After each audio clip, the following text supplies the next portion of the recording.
My mic's muted. My mic's muted. It's been muted for a while. I just did the whole thing. I was doing so well as well. Okay, that's fine. Growing pains. I am going to put a ping out on my Discord for the whoever's in there to say that I'm live, and then do something. And I'm probably gonna redo the spiel that I just did because I think that was good. How do I find the link? How do I find the link? I'm really not very good at this. There it is.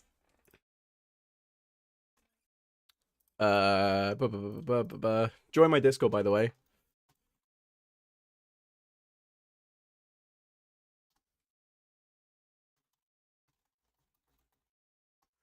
Right.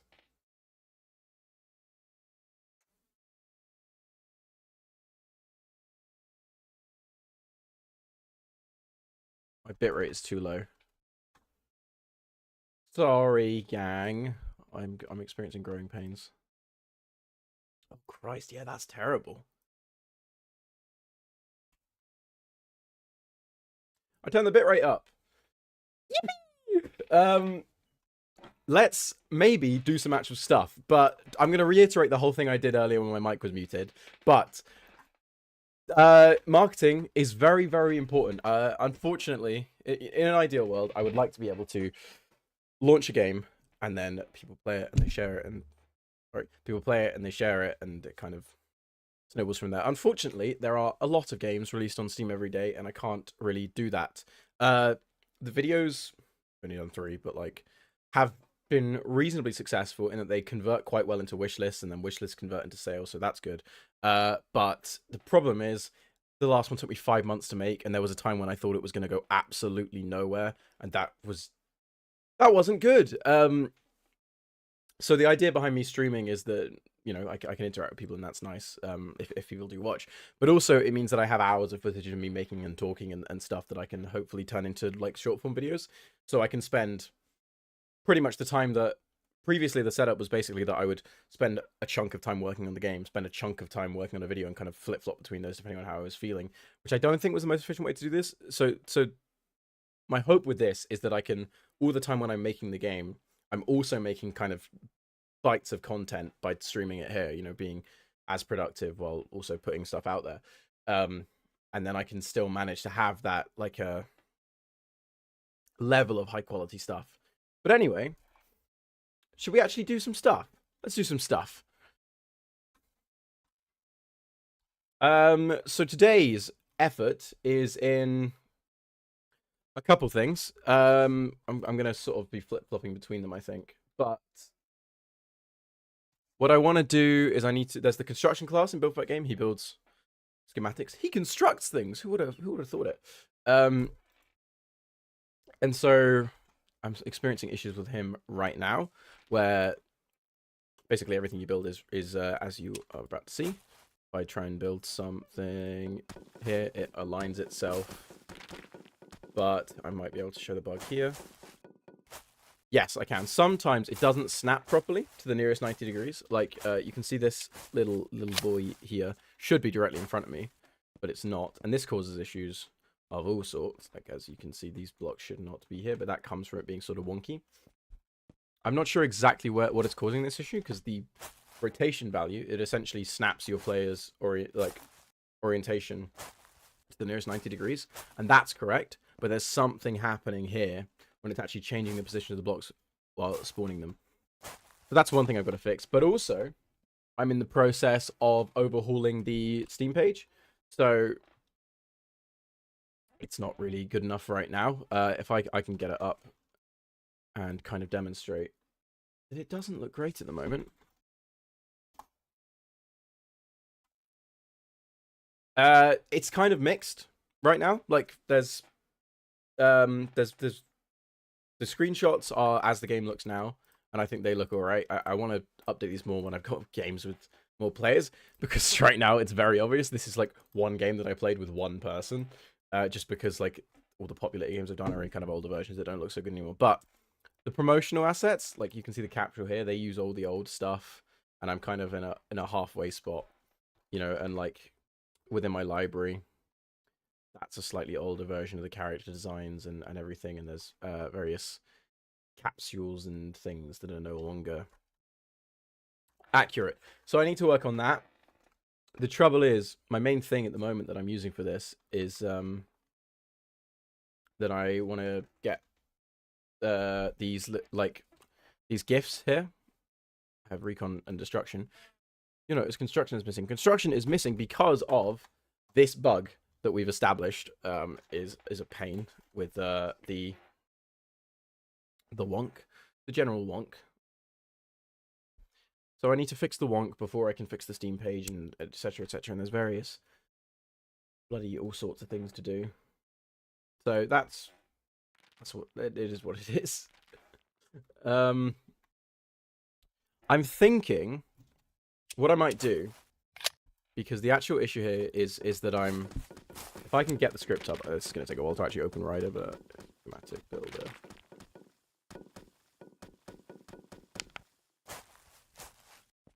Yeah, I mean, that's just gone completely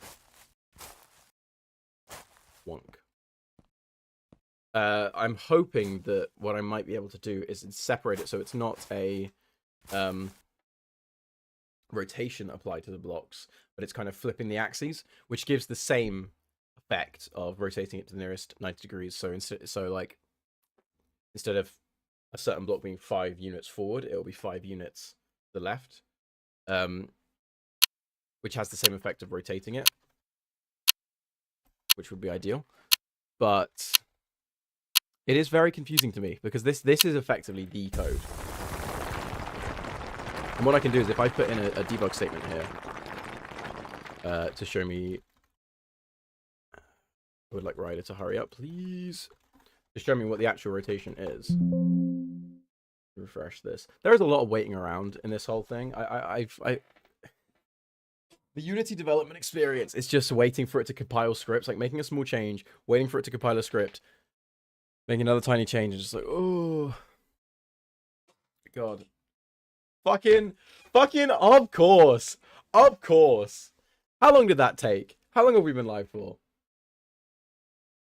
What's that? 10 minutes? 10 minutes. 10 minutes to a crash. Thanks, Unity. It's not normally this bad. Jesus, what happened there? I mean, the same stuff still applies. Unity has just crashed, which is not ideal. But facing the issue, I'm going to check this, and I'm pretty sure it'll be mapped correctly to the nearest 90 degrees, which is good. That is what I want. The only issue comes from that snapping it to the nearest 90 degrees is one thing. I need the actual effect on the blocks to work, and it doesn't seem to be. There you go. Oh, wait, right-click menu. I don't know why you're up. One in as construction. Do it this way, which I think, yeah. So here it is. 180. So the rotation value is correct, but you can see here that this isn't. And the weird thing is, if you do it in other orientations, like that's worked, you'll see it kind of carving out the space and then putting everything together. If I do it this way, sometimes it does work. Like, has it worked here? Yeah, that time it's worked. With the exact same rotation value. And if I do it again. What I need to figure out here is effectively if there is some sort of pattern to why the rotation is fucking up and what's happening here. See that? It's done the same thing. But all of these have... Hang on. If I... What I suspect might be... No, those are different values. I was thinking that 180 and 270 were the same, but they're not. I'm very silly sometimes. Yeah, see, 0, 180, 0. Let's done it again. But if I go over this way, there's 90 degrees correctly.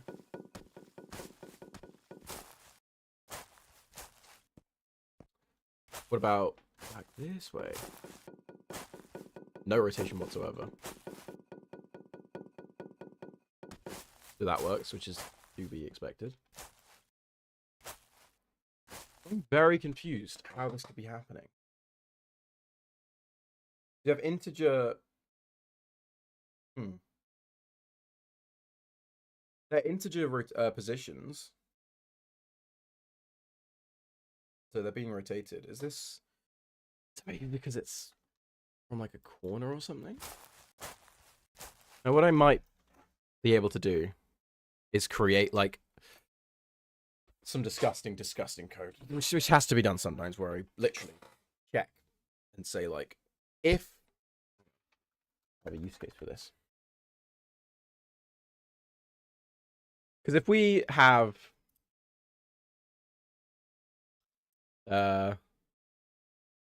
this is my center point here. And we have, as part of our like default schematic, we have this block over here, which we can say is at 0, 1, 0 or 0, 0, 1 if we're looking at this top down. Is this working? It is not. Bear with me, bear with me. I'm doing something and it's not working.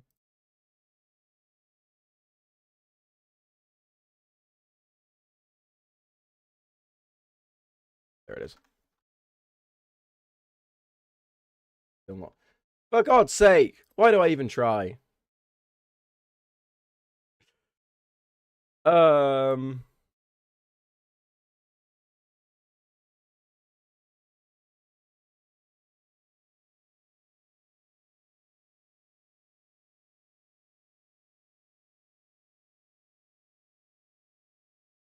going to ignore this.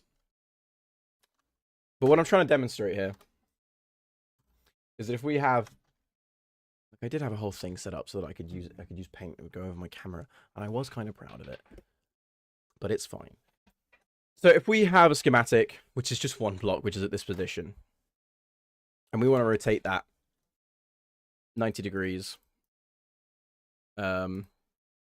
effectively just go, put it over here. Well, the result of that rotation is going to be, there's a thing over here, which is at 1, 0, 0. Now, hopefully you can see that the result of the rotation is effectively just a flipping of these axes. So we can say it's performance saving. It's actually just because I can't fathom what this bug is causing. What is happening is, for some reason, you know, some of these blocks are going correctly when rotated and some of them aren't. Because we're doing an actual rotation. That's what this line is doing. It's taking the rotation supplied, and then just rotating this position, which should do that. But it's a bit off sometimes. So what I think I can do is by private. Is this a? You know, actually, that might work. One.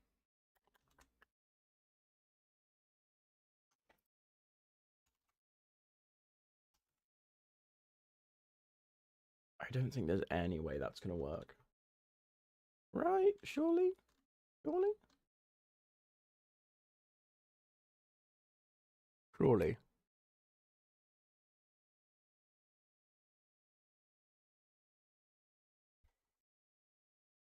It won't. But, you know, it's one of those things worth a try. What I've done there is, in case that, like, the position value is slightly off the grid, I've clamped it back down to be back on the grid before I apply the offset, because basically schematics are stored as like well, like this. They're relative to, if we just have this as the 0 point, schematics are stored like this. But, you know, if the player spawns it over here, you effectively want the whole thing to be shifted over this way instead of just spawning at 0, 0, because that's not what they are. That's not what they want it to be.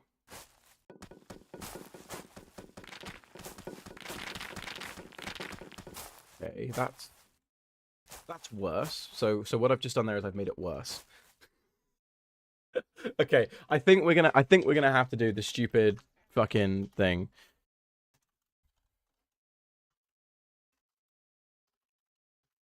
Rotate coordinate to nearest 90. And effectively what I'm doing here is I'm taking a rotation, figuring out what operations I need to apply to the axes to get to where I need to be. Do I like doing this? No. But the fact is I need to get this done. And for one thing, this is probably slightly more performant than doing a quaternion multiplication. Is it? That's going to be a matrix multi. I don't know. It doesn't matter. The point is, it fixes the bug. And that's all I need to worry about. And I'll just do that. Single angle. And then quickly round it to the nearest 90. Just in case. I mean, it should be rounded by default, but if it's not. And then effectively what we're doing here is for each of the values of the rotation, just hard coding what the new position is going to be. I can't remember the syntax for it. What the hell am I doing? I've forgotten the actual syntax for a switch case. That is embarrassing. Right, if it's 0, not rotating at all, that's fine.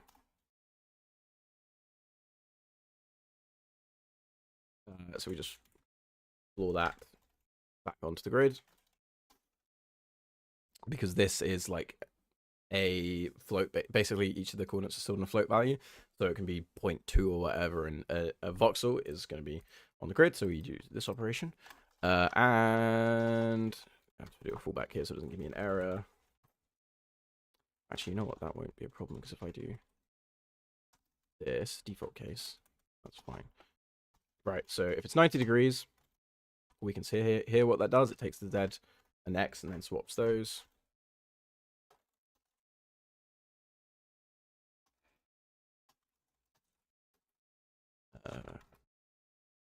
Equals 3 position dot Z position dot Y position dot X swaps them around, rotated vector.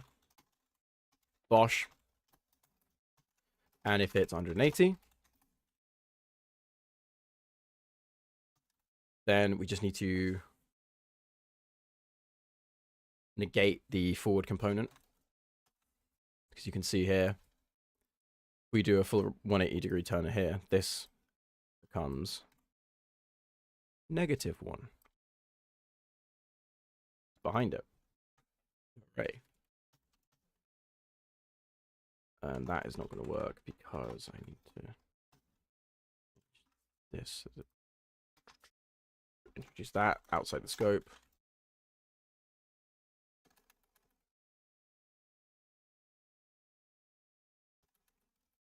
Give it a default value. Oh shit, no. I know what I'm doing. Finally, we have 270. In which case, we take the 90 degree one and then flip the X. So, as you can see, 270 is effectively the same as this, but where it would be on the right, it's on the left. So your 1 unit to the right is 1 unit to the left, or -1 unit to the right. So int dot floor to int. No. Thank you, IntelliSense.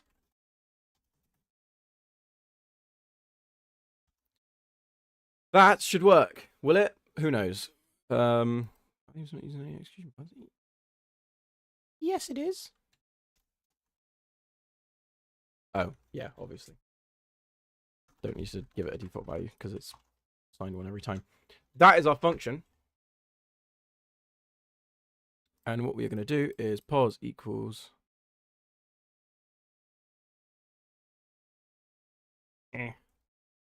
pos rotation dot Euler angles dot y, which is going to be from 0 to 360. Except it's not going to be 360, so it will be one of these 3 or one of these 4 values where this is 0. Which means I'm doing all of these operations. What a win.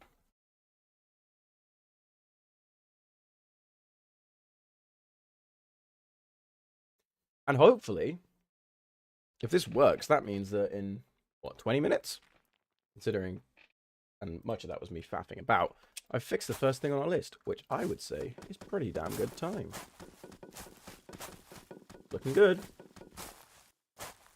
Well, that's only gone and bloody worked. Let's try it with the other rotations.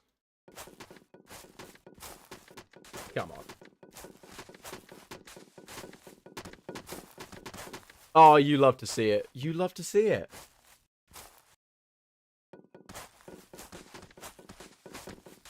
And this is the 0 rotation. Last one for luck.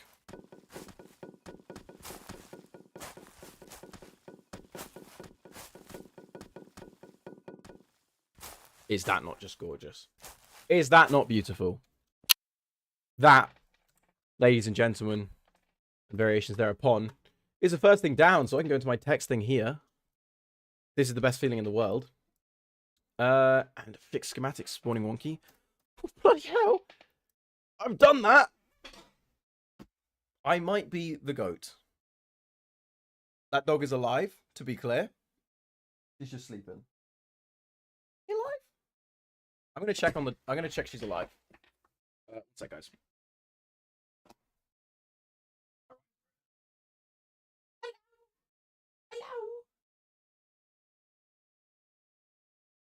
She doesn't like too much fuss. So I'm gonna leave it at that. Otherwise she gets grumpy. Goes to a different room. Maybe she does want some fuss. I can wheel over. Dog. Good dog.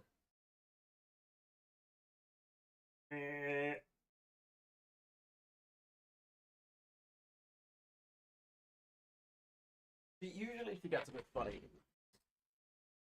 I consider this. Is this? Yeah, this is this. This counts. What are you doing there? Right. Back to it. That was my. I'm not dragging. Going anything close to the floor. This is not a great state. Me, I promise I'm not a complete mess. Fucking Christ. Ah! Maybe I am a complete mess. That's besides the point. If I now, what's the next thing? Sync team filter with client. Okay, yes. So there is a thing going on here, and I'm gonna very quickly try and get my MS Paint thing set back up because I think it is going to be very useful for. Yeah, I'm not sure why there's so many different instances of MS Paint open right now. I'm not gonna say that.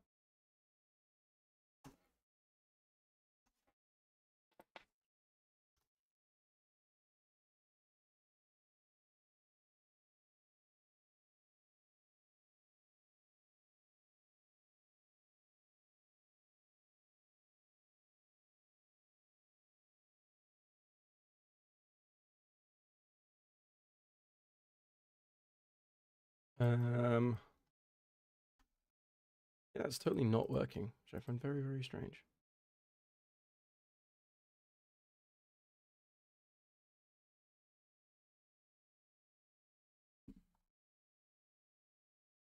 You know what? We'll live with that. But the issue I'm facing is a slightly complex one.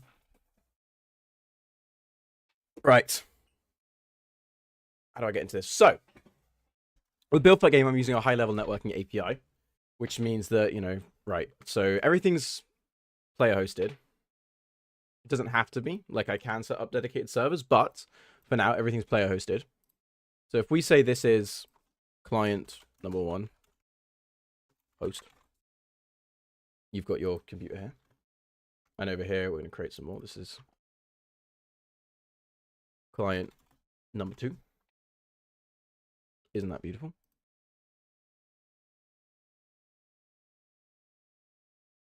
And of course, oh, that's very rude. These are. You know what? You're really making a fool of me here. That I don't know how to use MS Paint. It's the Windows 11. You would fill it, please. Thank you.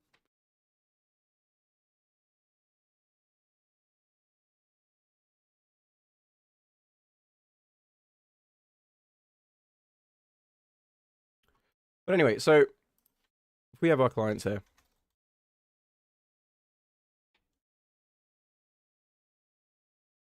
Perfect Game is a high-level networking API. I used to use netcode for game objects, which is the kind of Unity's new official way of doing networking. It was great because it was really easy. The trouble with that was that, despite being easy, it was really, really, really slow. Like, you would face just massive, immense CPU overhead. Like, just the processing of, here's some high-level stuff I want to do on the network. Take that, turn that into some raw data, some packets and whatever, and send that across. It was just not good enough. And it's not outside the realms of possibility. That's my fault that I was using it wrong or doing something wrong. But all I know is I later switched to Fishnet, which is an open source high-level networking API, which offers effectively the same features. And that massively, massively boosted the game's performance. Like, it has been night and day. It was practically the sort of tail end of when I was using network for game objects. It was practically unplayable. But it has shifted since then quite dramatically, and now is sort of relatively stable. I have still got a long way to go on the optimization front. But the point is, the sort of standard way of handling things. This is how I do it for players. This is how I do it for projectiles. This is how I do it for lots and lots of things. Is you're going to have an object on the network. Here's our object. Hello. And if the host is responsible for managing that object, and he spawns that across everything. So effectively, if the host has a networked object, everybody else has the same network object. And what if the host wants that network object to do something? Well, there's some built-in components for this. For example, if the object moves, there's a built-in component which will sync that across all the clients. That's great. But there's not built-in components for everything. When you want to do build fight gaming, there's a lot more complexities involved. This is where we use what's called a remote procedure call, or RPC for short. RPCs are very, very important. They are effectively the backbone of any of all the high level networking APIs that I've used. It is effectively a way of tagging code to say that when I run this, don't run it just on my machine. I want you to send a message to who I've specified. That might be the host. It might be a remote procedure call coming from the clients to the host, or it might be from the host to all the clients.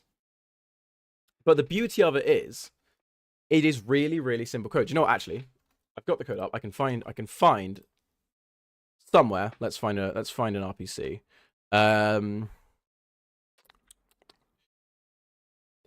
health manager. There you go. When a player gets hurt, so this is the function for hurting the player. On the server, it's going to change the value of the health. Then it's going to call this.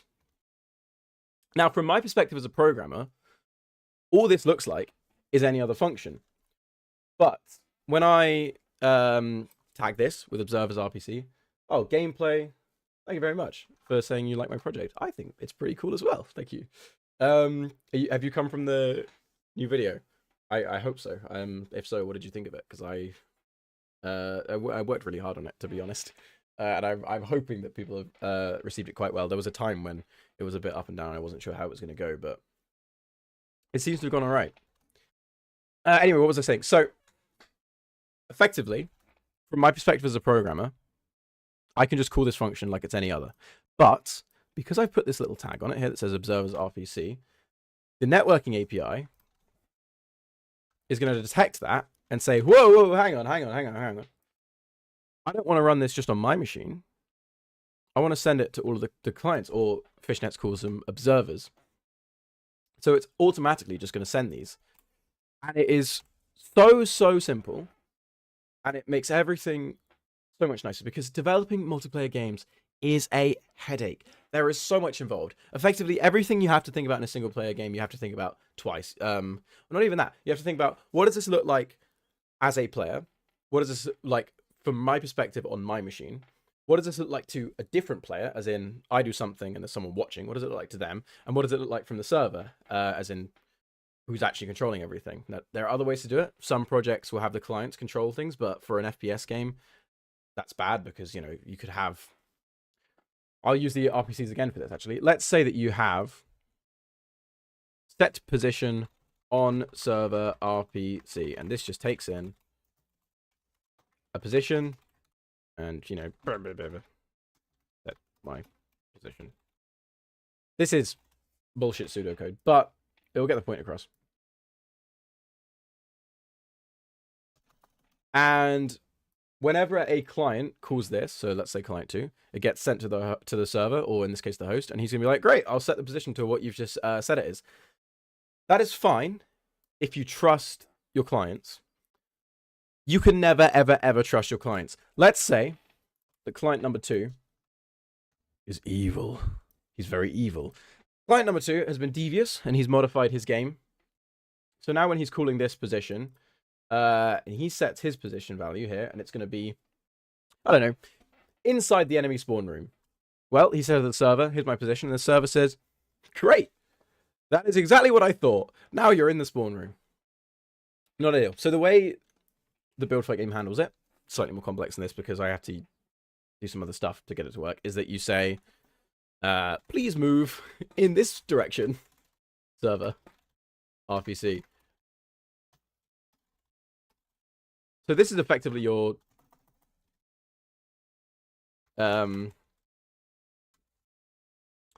this is your movement code. So when you press W, it's going to say, please move forward. Send it to the server. Then the server processes that, calculates your position, and sends it to all the connected clients. That way, even if you're a hacker, even if you've you know, got some big, I don't know, script kiddie or whatever, you can't say, hey, server, please put me in the enemy spawn room, because the server doesn't even know what that means. It hasn't even got the functionality to deal with that. There is no server RPC on my end to process that. All it knows is the buttons you're pressing. And you can do stuff like that, stuff with that, like an aimbot will still work with that, because, you know, ultimately, how can you tell the difference between someone moving their mouse really quickly and the perfect calculations to hit someone in the head? I mean, it's not trivial. But it will prevent things like please teleport me. And there are some games, including FPS games, that for performance reasons, for ease of programming, will do it client authoritative, but you will see issues arise pretty quickly. But that was a massive tangent, because the problem I'm facing right now is that for certain things, Build Fight Game doesn't use network objects, because there is an inherent level of overhead used when you're creating a network object. Like, it does stuff. It needs to do stuff to set it up. That's one of the issues. The other is that when you're using a network object, you are restricted to communicating, not technically, but you're kind of funneled into using RPCs for communication. This runs into some problems. RPCs are great, but the type of data that you send can be somewhat limited. That's not the main issue, though. The main issue is the size of data has a limit. And, I don't know. What's something that in a voxel-based game might be quite small on its own, but you might have millions upon millions of them? Oh, yes, it's all the fucking voxels. So, that looks a bit shit. I've got my world here on the host. And I want to send this to everything else. So if I just say that the whole world is its own network object, and I want to have an RPC to send all the world data, that's going to break very quickly. I'm going to do some calculations here. So in Build Fight Game, a single voxel is 2 bytes. I could have done it in 1 byte, but I decided to do it in 2 because that means that I can have each block have its own health value that is persistent, which means that kind of over time you see the ground get more destroyed, and I really like the look of it, and I think it was worth the memory cost. But a chunk, so a single object representing a piece of the world in Build Fight Game, is 32 by 32 by 32. So that's almost 33,000 blocks, or 32,000 voxels in a single chunk. And there are 2 bytes per. That's 65,000 bytes per chunk, which is too much. 65,000 bytes is about 65 kilobytes It is 65 kilobytes, not about that. That's what that is.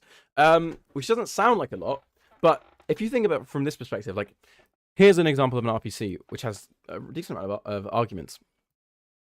This float is 4 bytes. This is 4 bytes. This is 4 bytes.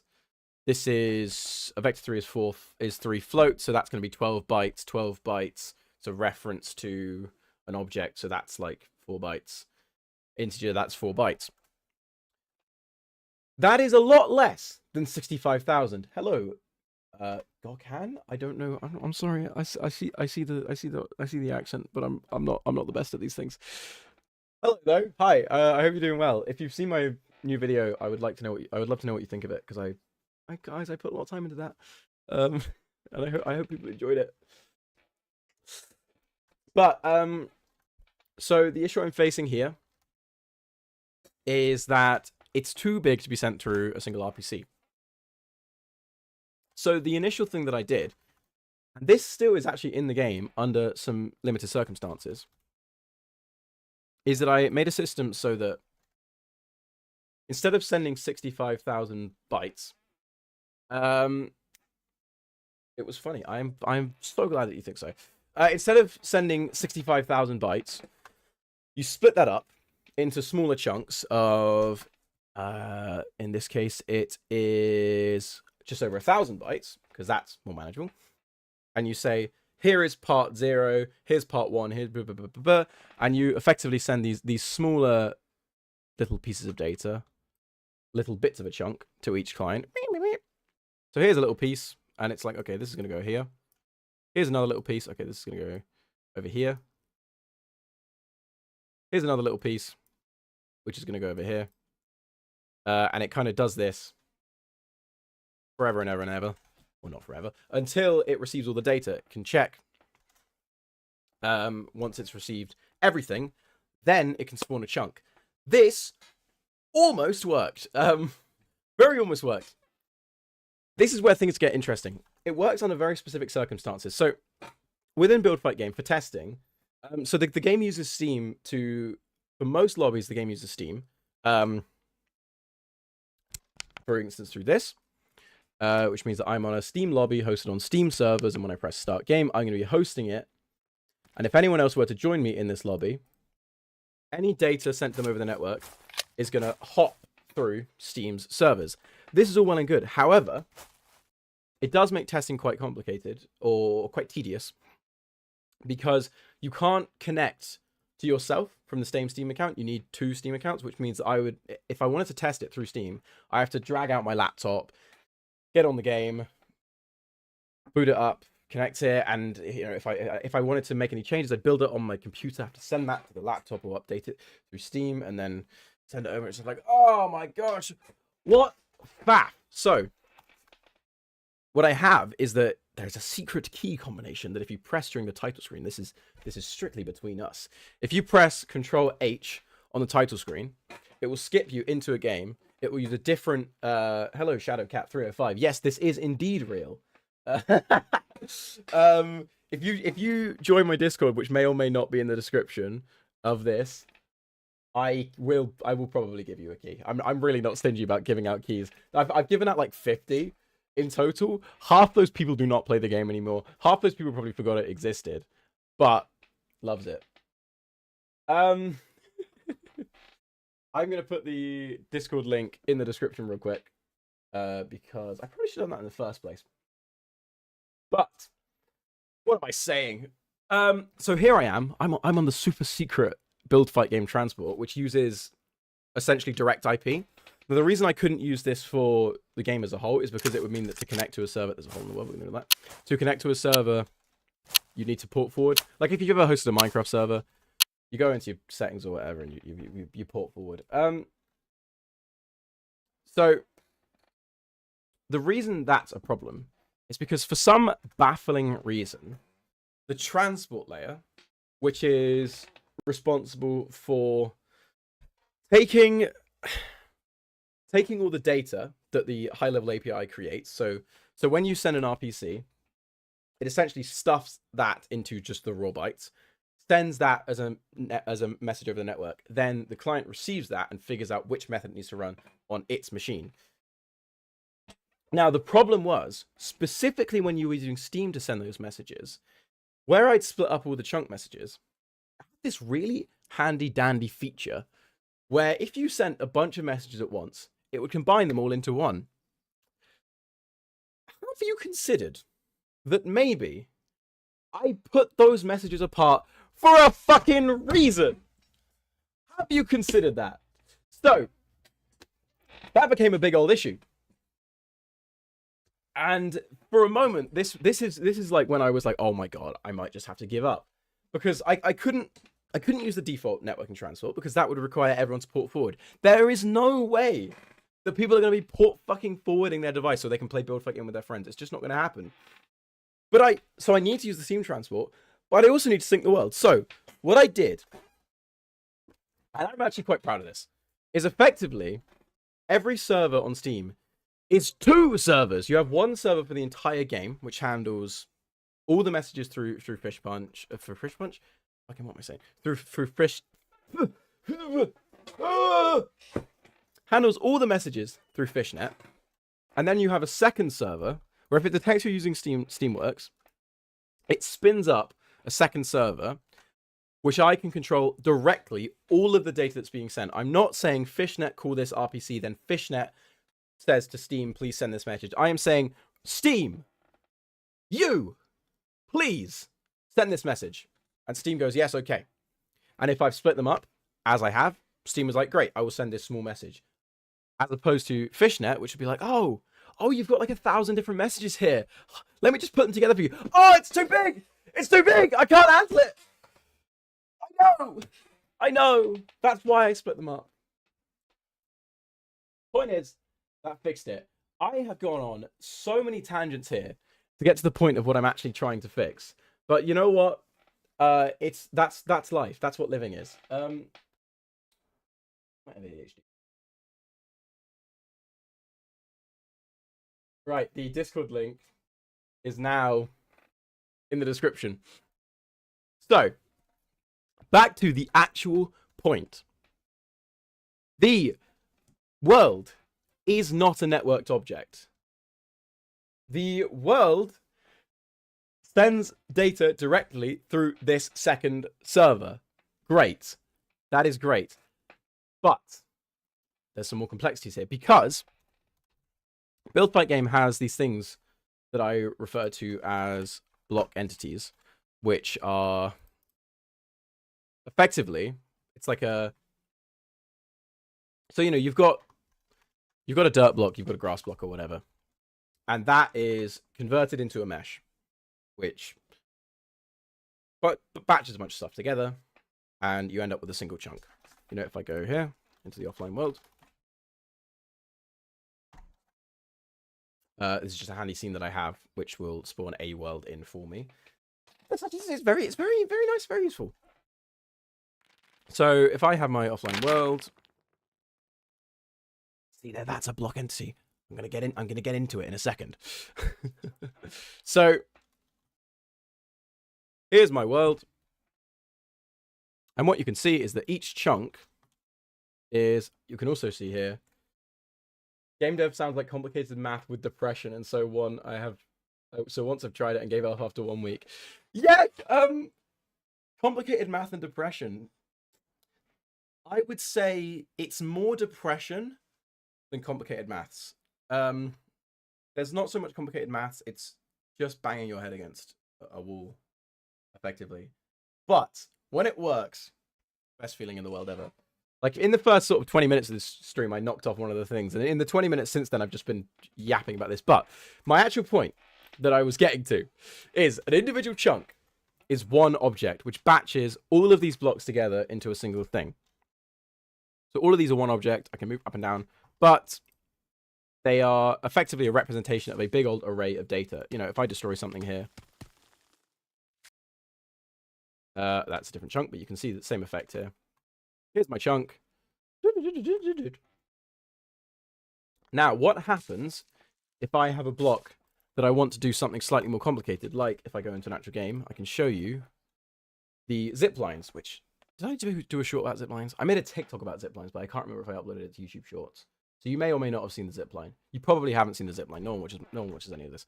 Let me demonstrate the zip line to you. How long did it take for her to learn this? Long fucking time. I've been coding since I was 9 or 10. I'm 19, so just under a decade. But like, I would call it more like 5 years, because you know, when I was that young, it's like, what are you doing actually? We'll call it 5 years. If I was applying for a job, I'd call it 5 years. so we'll call it 5 years. Here you can see I'm spawning a zip line, and these are blocks, sure, but they're doing some very complicated things. That's a placeholder texture, obviously. There's a zip line over here. Spawning. Look at this nice thing. Okay, I fell off. I was going too fast. That's not a bug. That's me being stupid. You can see. Zipline, hooray! Now, the interesting thing about these are what is called block entities. Block. Do you have a side project so you don't burn out on the game? Something simple. Sort of. See, the thing is, the videos kind of are the side projects. Like, I do occasionally work on small stuff.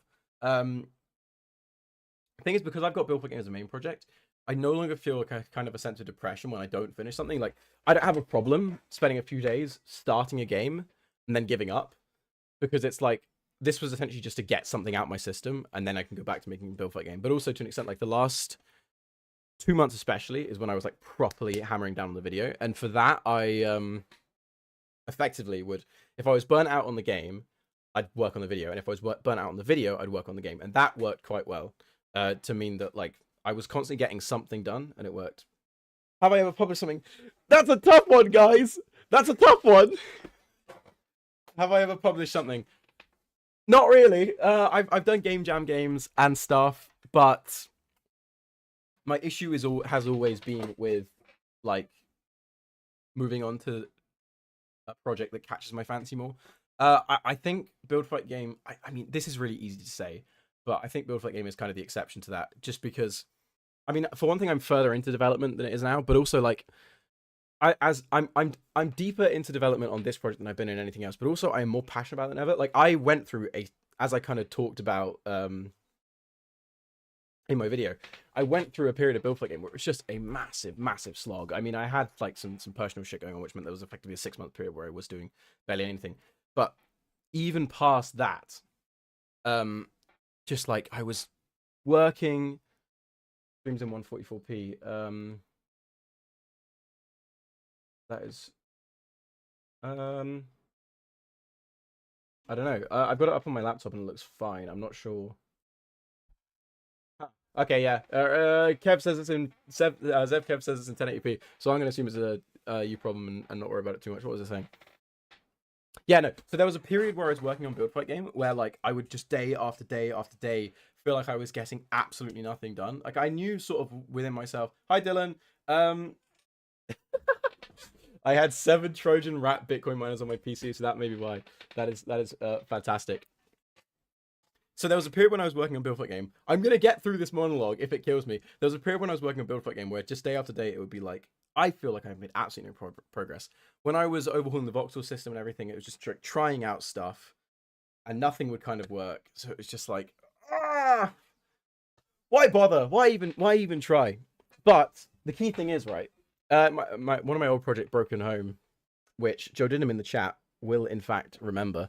That got to that point, and I was like, I know what I'm gonna do. I'm gonna restart the game from the ground up. Do you know what happens when you restart a game from the ground up? It's really fun for a bit. Then you get right back to that mid-development slop, because it's just kind of like a fundamental part of making a game, is it gets to a point where you've added all the fun features. Now you just need to figure out what's horrendous and broken. The great thing about Build Fight Game is I did that and I'm kind of through it. Like thank you, Courtney. I also love Build Fight Game. So I'm kind of through the massive slog. I'm sure I'll get to that phase again, because I'm kind of in a point where it's like I've got everything I set out to do originally is almost done, but like I want this to be a paid game, and I feel like 3 classes, 1 map, no one's gonna pay for that. So I think it's gonna be another thing. But the thing that instills me with confidence the most, to finally get back to the point, is that I got through that massive slog, and I'm still here. I've experienced that mid-development slog in every part of my life that I want to improve on. Yeah, it is really tough. It's so demotivating. But I just think, like, if you can get through that, the feeling of that is so freeing. It is fantastic, but it does take a lot of strength to do that. And it's something that I haven't managed until now. And as much as I'd like to say it's because of like personal development or whatever, I also think that there is an element of just like I got lucky. I picked a project that had all the right mix of like technical challenge and also being what I enjoy. Because like years ago, I was working on trying to make a class-based FPS thing because I love TF2. TF2 is my main inspiration for this game, really. But like I just didn't have the ability. Whereas I think I've grown a lot since then. I am very proud of what I've accomplished with build for that game. But the actual technical problem that I need to solve today comes down to these things, which are block entities. So this looks like just any old entity, but it's not within the chunk. So what a block entity is, effectively, it is in the chunk, but it's invisible. It doesn't get drawn. It doesn't contribute to collision or whatever. It is essentially just a marker that says there's a thing here, which spawns a separate object in the world. The reason it does that is because if I have a separate object, what I can do is I can write my own code, all these things to do fancy stuff, such as with these terminals. But as I've just been talking about and explaining how everything that you want to, use RPCs on is a network object, and I've also gone through and said how the world is not a network object, by extension, these are not network objects. They are synced. They're synced in the sense that whether they're there or not is synced because the entire world state is synced, but the actual behaviors running on top of them, that's not synced. And this is where we get into broadcasts. So broadcasts are, I'm not sure if this one actually uses a broadcast. Does the zip use a broadcast? It doesn't. Cool. So a broadcast is effectively, instead of having an object which runs, so if we try and see, yeah, if we get back to my clients here,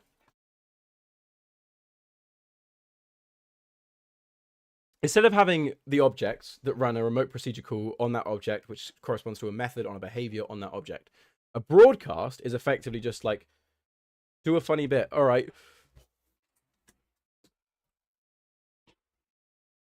What's funny? I've been told to do a funny bit. Okay. I did a funny bit. Anyway, a broadcast. So instead of having an object which has a behavior which calls RPCs, a broadcast is essentially saying like, attention all clients, please execute, please do this, please do something. Attention all clients, I'm announcing that this thing has happened. And then the clients can register their own stuff. And the benefit of this is that these objects, which are not synced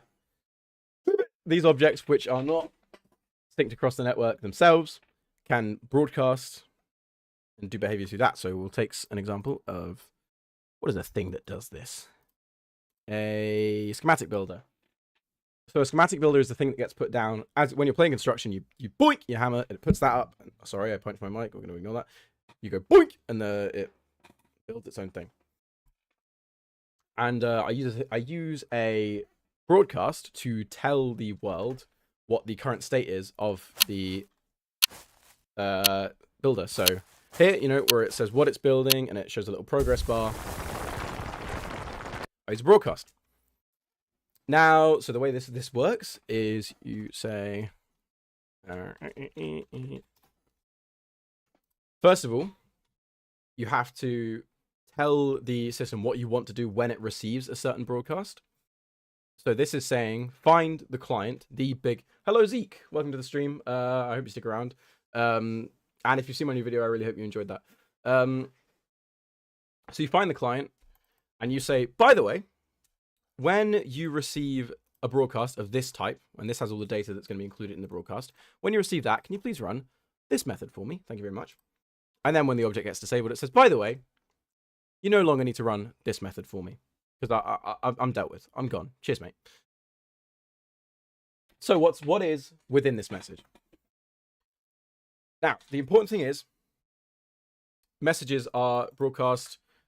They're just a big old shout saying, hello, there's a schematic that's doing something. They're not individual objects. So I don't know which block is doing its thing. So this is why I bake in here a position value. And then I have all the information, the name of the schematic, how much progress it's in, and the bounds. So like when it shows the preview, the size of that. I watched it a bit ago and got your stream. Thank you very much. I appreciate the support. So you take a broadcast. Let's see where it's actually doing the broadcast. So this is the what's when it's handling the actual broadcast. This is what it does when it receives it. So first of all, because this is done on every single object, whenever that broadcast is received, it checks: is this for me? Is this position here? Is this mine? And if it's not, don't worry about it. This is someone else's. Then this runs the initialization. Like if the UI hasn't been created for this, create the UI, which gives it the name and the size of the bounds for the preview, etc., etc. And then finally, we update the progress bar, which just sets the scale on a little rectangle, effectively. So let's see when we're actually calling this. So every frame, it's calling the broadcast. I might rethink that at some point because that seems like a bit more way to do it. So that is a rundown of broadcasts, how I use them in Build Fight Game to sync up states with objects that are not properly fully synced within the world. Great. The reason why I went on that very, very, very long rant is because I'm having a problem. I won't be able to demonstrate it right now without going through the process of building it, which is going to take ages. But if I, as construction, plop down a base,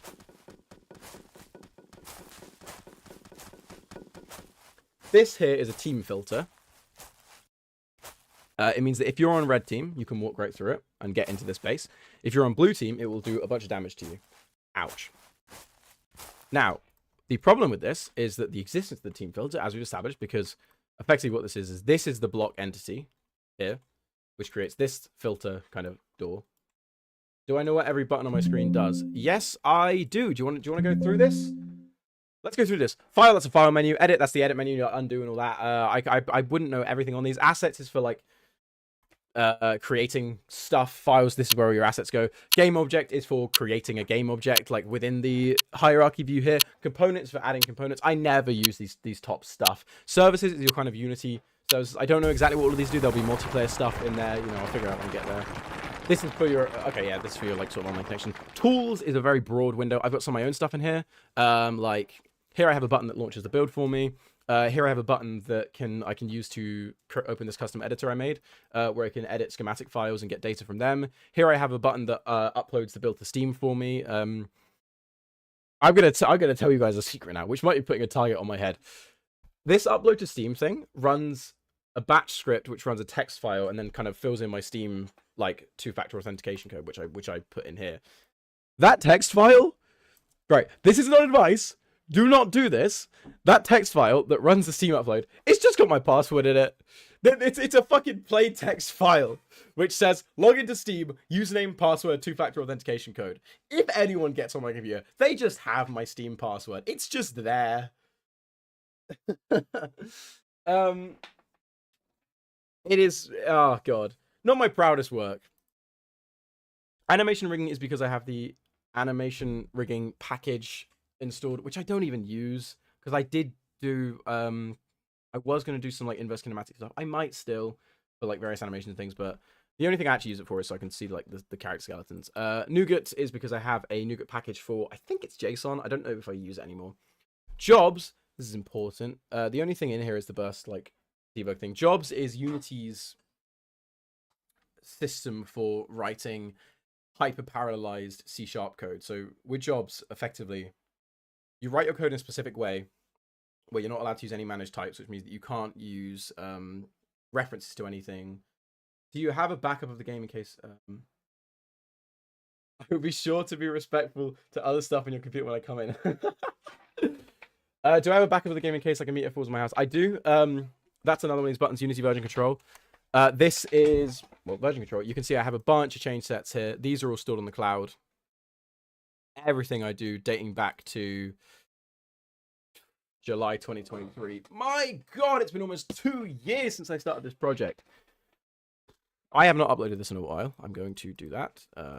Various construction changes in case a meter falls on my house.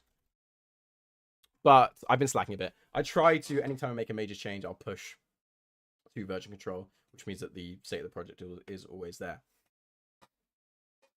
Should I do some actual coding? Right. I think I've gone through the buttons enough. Is there any other tools that I've done that I haven't shown?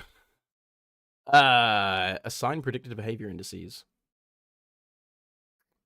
Do I have Parkinson's? No, I don't have Parkinson's. That is a very strange thing to say. Is it because of my rapid gesticulations? I have autism. I feel like you could have figured that one out, but yeah. I just move my hands a lot. I don't know what to tell you, man. What about the green hashtag thing? What's the green hashtag thing? The green hashtag? Oh, these are scripts. This is code.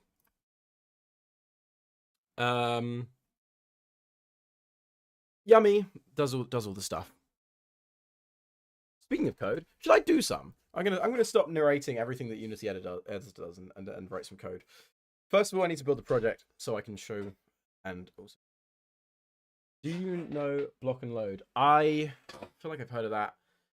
I know there's a lot of games like Build Fight Game. I know that like the whole Minecraft with guns space is not new. I know Ace of Spades did quite well at the time, even if it's kind of flopped.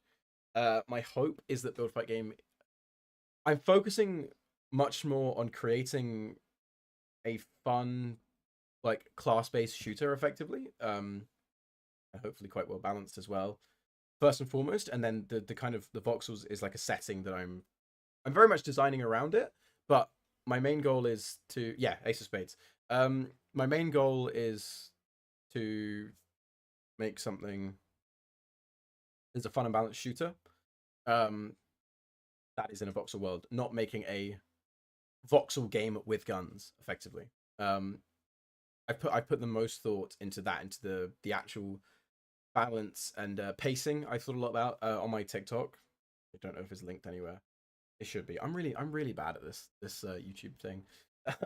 Pacing is one of the biggest focuses I had, which like within a multiplayer game, I made a whole thing about how pacing works. Like the fundamental game mode in Build Fight Game is Gold Rush, where you kill players, take gold, and take that back to your vault, because I think that what I wanted to do is create a fun back and forth, and like there's a lot of pressure on, and you can steal gold from other people's vaults, which I think creates a lot of interesting moments. Was like something like Team Deathmatch.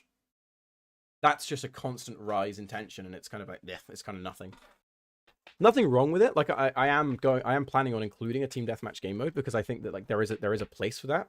But I think that, well, no, my main priority is creating something that is balanced and has like a nice pacing. Anyway, the game is built. So I'm going to use my super secret developer mode to host a server and join a server. Why don't you make a game mode where you shoot the other team? That is a great suggestion. I will have to think about that. So if I spawn in here as a construction player, and I'm just going to in here as some other guy. Look, it's me. Build a base. There it is, constructing.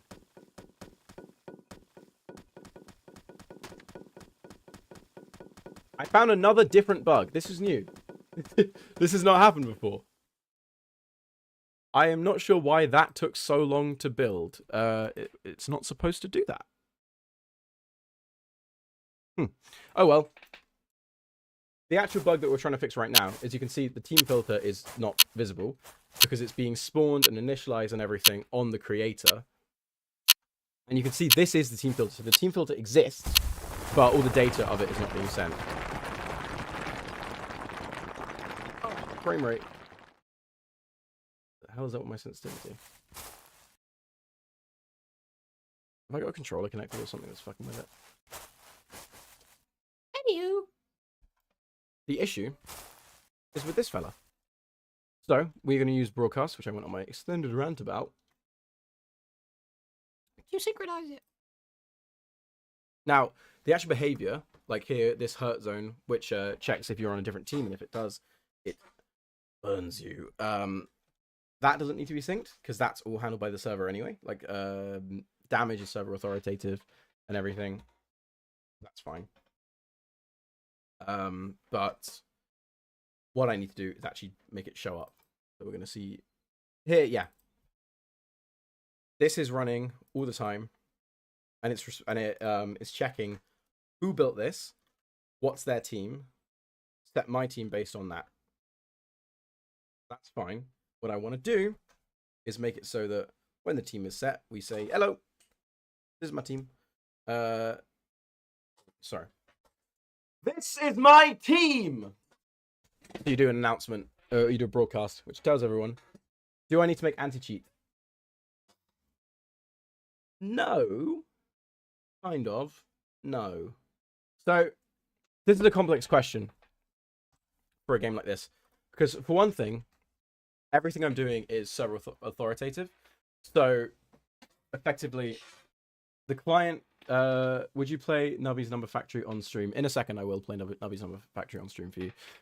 But the question of anti-cheat, it's something I put a lot of thought to because I don't want the game to be ruined by cheaters, effectively. So I do consider it.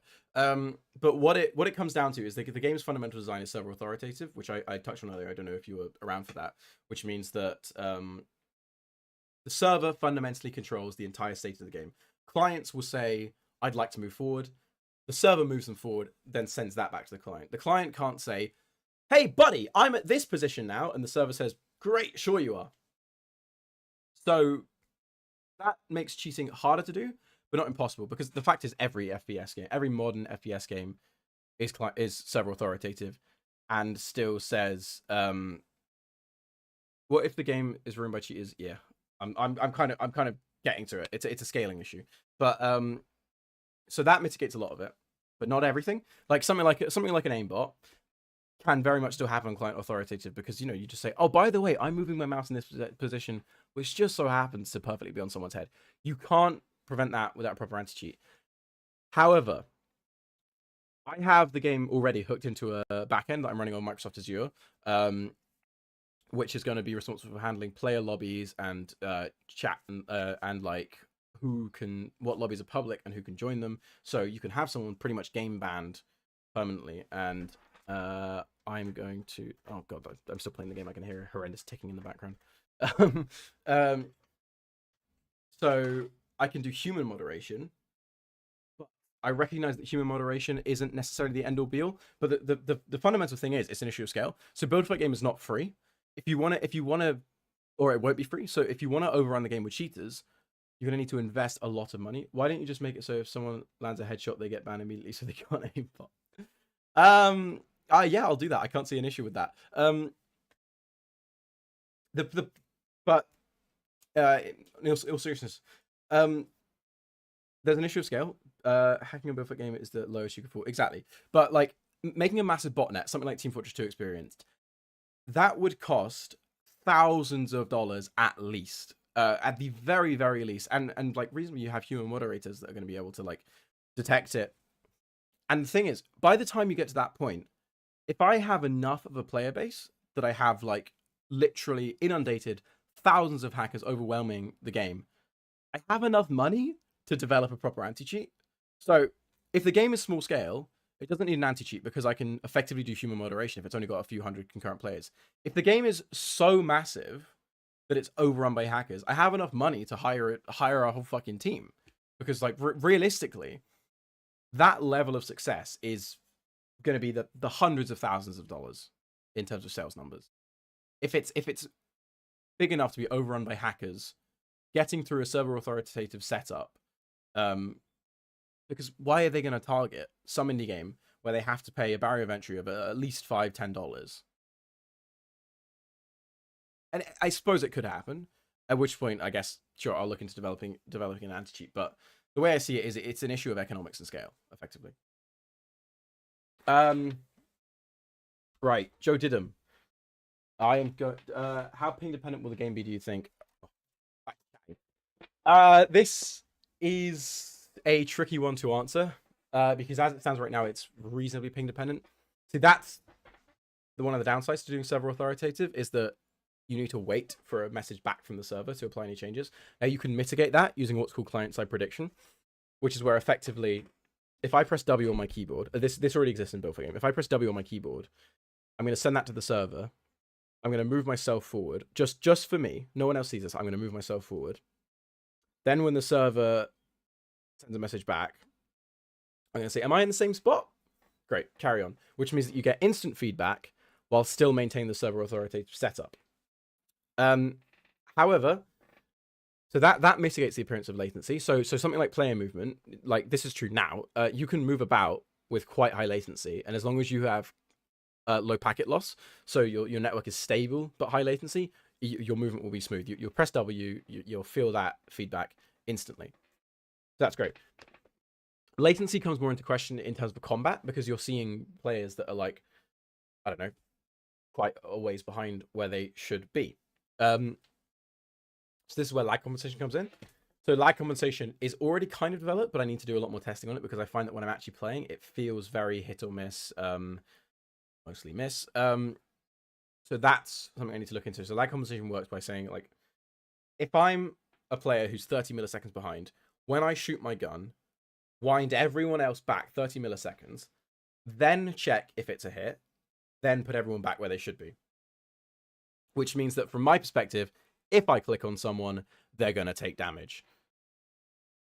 It can kind of be abused under certain circumstances, but you can put mitigations in place to prevent that. It is not a feasible way to like, if you're going to hack, you're going to do an aimbot or something. You're not going to abuse client-side prediction so that you hit shots that you might not have otherwise, unless it's not really a thing. Should I do some game development? All right, how do I want to do this? So,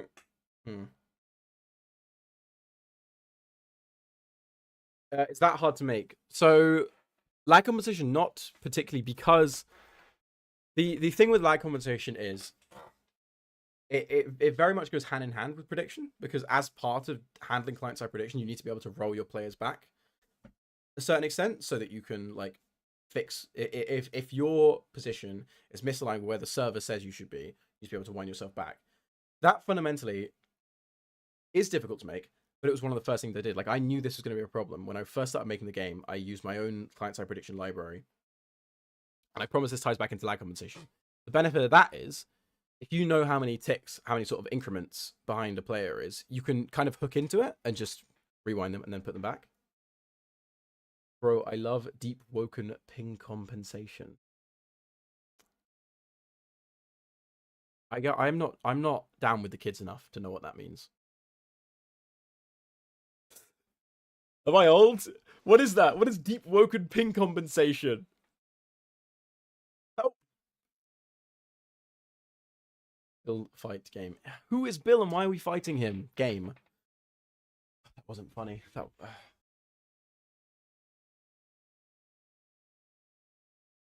Let's make a game. Right, so this is what's being handled locally.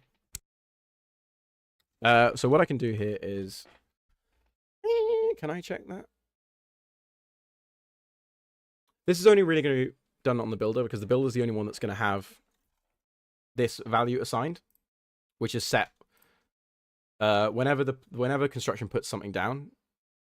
If the schematic builder spawns an entity, it sets these two values, which are a reference to the entity that built it and the player that put it down.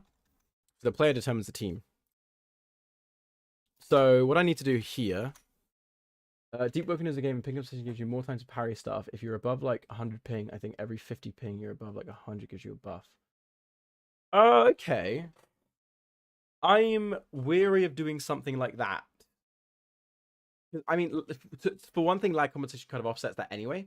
Because if you're clicking on a guy, it's going to count, even if they're a bit behind, as long as you're not like massively behind. But if you're playing at like 500 ping or whatever, it's kind of like Womp womp. Like, I don't know what to tell you, man. Don't play the game at 500 ping. That is something, like, I'm not sure how that would come into play, is the thing, beyond doing, like, standard lag compensation. But it is something that I would definitely like to think about. The combating in that game is janky. Yeah, I suppose, well, you mentioned, like, parrying stuff. I think that's harder to do with standard, like hit scan is just, like, do a ray from the player's camera. That's really easy to do. So you can kind of fit that in with lag compensation quite easily. Right, what I want to do here is I'm going to have a set team method, which sets all of these values. Equals team. And first of all, we're going to check if the team's already been assigned. We don't want to do anything. This doesn't need to be public, actually. If but wait. Yeah, and we also want to sync the rotation.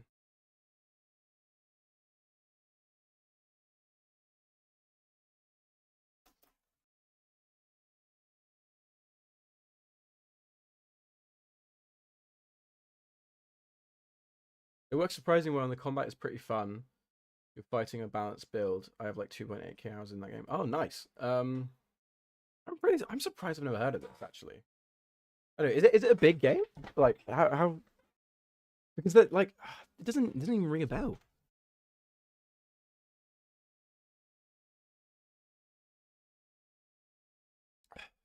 Okay. I haven't done many broadcasts. I'm gonna have to try and remember the syntax. So, schematic builder entity server manager broadcast. That's what I want. So,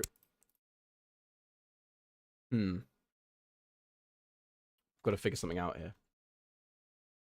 The Roblox game right now gets an average of 5k active players. Oh, okay. That would be why I haven't heard of it. Roblox is like one of my biggest blind spots as a gamer / game developer. Is I never ever got into Roblox. And I've noticed, actually, like, if I look at the video analytics, when people hear it's on Roblox, they usually think it's mid, but it's actually really fun. Okay. Yeah, I know. Like, I've seen a lot of the stuff people have done on Roblox. It's a game engine, really. Like, beyond just being a platform, it is a fully fledged game engine. People are doing incredible stuff with it, but it's just one of those things. I never got into Roblox. I don't know why. It just never happened. And I can see when I look at my video analytics, there are a lot of people watching my videos that come from like Roblox content, and I don't know if that's something about Build Fight Game appeals to that, like, to people that like Roblox games, or if it's just that the Roblox community is so massive. I don't know what it is, but I have noticed that.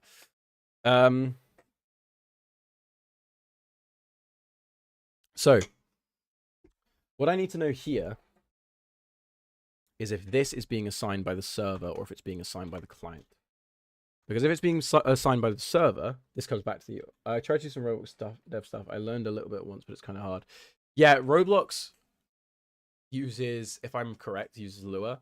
And I don't know if Dylan is still watching. If you are, that's Jordan, my friend. I hate Lua. I have a massive tirade against Lua. I went back in the day, what the fuck am I saying? A few years ago, I ran a Discord server for. I ran a Discord server. A few years ago, I ran a Discord server doing modding for Half-Life Alyx, and like, the modding tools for that game had very basic scripting support through Lua, and I just like. That was my first experience of actually trying to use Lua, really, apart from like Gmod scripting, but I never got that deep into Gmod scripting. And I just like I hate Lua. I killed that man over Lua. That's a thing that happened. I hate it. The biggest thing that pisses me off. Oh my god, my cat's here. Dempsey, show the people that I'm not being schizophrenic, please.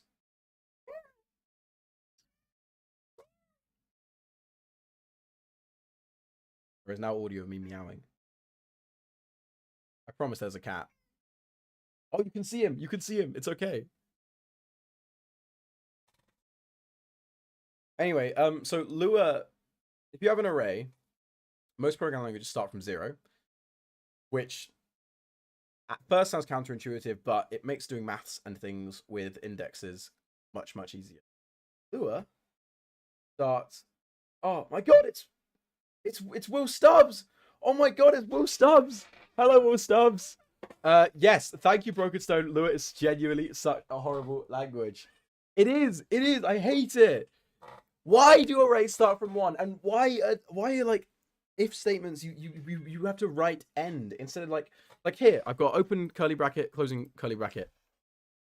In Lua you have to write the word end to end your shit. I don't want to do that. I don't want to. It's ugly. It's ugly. I don't know that much about Lua, but it's all I ever learned, so I don't know what's so bad about it other than module scripts. I don't know. Yeah, that's fair enough. I joke mostly. Like I think that any programming language has its merits, even PHP. I just didn't like using Lua personally. I went on a whole massive tirade about it. Peter full name Kakoldi. That is true. You just doxed me. Do you want to leave my home address next? We're gonna ignore the fact that my website is my full name. Kirk Cameron. Oh, what am I doing? Right, got to figure out this. Built by player. We're gonna see where this is assigned. Thank you, JetBrains Rider. Please ignore that this says non-commercial use, and I'm definitely selling this game for money down the line. I can't afford to pay for Rider right now. I'll go back to Visual Studio if I have to, but I like the shader tools for Rider. Anyway. Okay, yes, great. This is only being run by the server, which means that I can trust this to be on the server.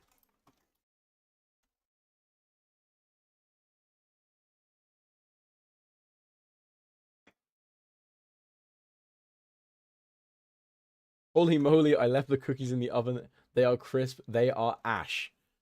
Nice. I'm going to do rotation as a separate thing.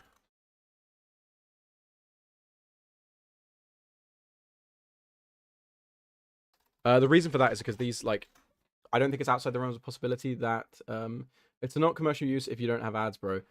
I know right now it's not, but I'm selling the game down the line. Like this isn't this is not. I'm making a game that I'm gonna sell. Basically, it doesn't matter that much. Actually, it is commercial use because give me your money. Give me your money right now. Give me your money. Thank you. Rider is nice, but it just uses way too much RAM, especially with Unity open. Yeah, I have.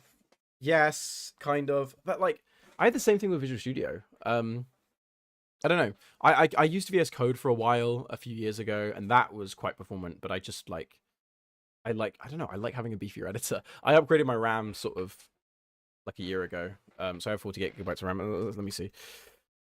It used to be. I still haven't worked on the soundtrack, Peter. Sob. It's okay. I forgive you. The game's not gonna be out for a while. It's not a huge deal. Yeah, I'm using 27 gigabytes of RAM, but I could cope with that. Ryder's using just like under 3 gigabytes. Unity's using 7 megabytes. My god. I am proud though, because build fight game memory usage is still quite low. It uses like under 1 gigabyte. Is that a memory leak? Is it creeping up? No, it's not. I thought it was creeping up. So in the olden days, build fight the olden days, what the fuck am I saying? Build fight game used to use heavy amounts of. Oh fuck! I was just going through my task manager. I didn't have the actual screen up. Guys, streaming's hard. Leave me alone. What's the point that I was making? I used to. Build fight game used to be a massive memory hog because I just like. I talked about it a little bit in the video about, you know, when I was mapping dictionaries to block data and that sort of thing, and I had like a bunch of data stored per block that didn't need to be. Now I've shrunk it down so an individual voxel is 2 bytes. I could have had it be less than that, but I keep it as 2 bytes because that means that I can have extra data stored per voxel. So I have 1 byte as the like identifier, which maps to the kind of data, like the textures and how much damage it can take and that sort of thing. And I have another byte which I split up for storing 4 bytes for the HP. And 4 bytes for just any arbitrary data I want to have there, which I haven't actually used for much yet. But I was just thinking ahead, like feasibly, I could imagine that I would want to put something there, like even if it's just like using it for like having a flag, like tick on and off. That's kind of what I had it for. So the memory footprint now is massively decreased. Anyway, let's make this work.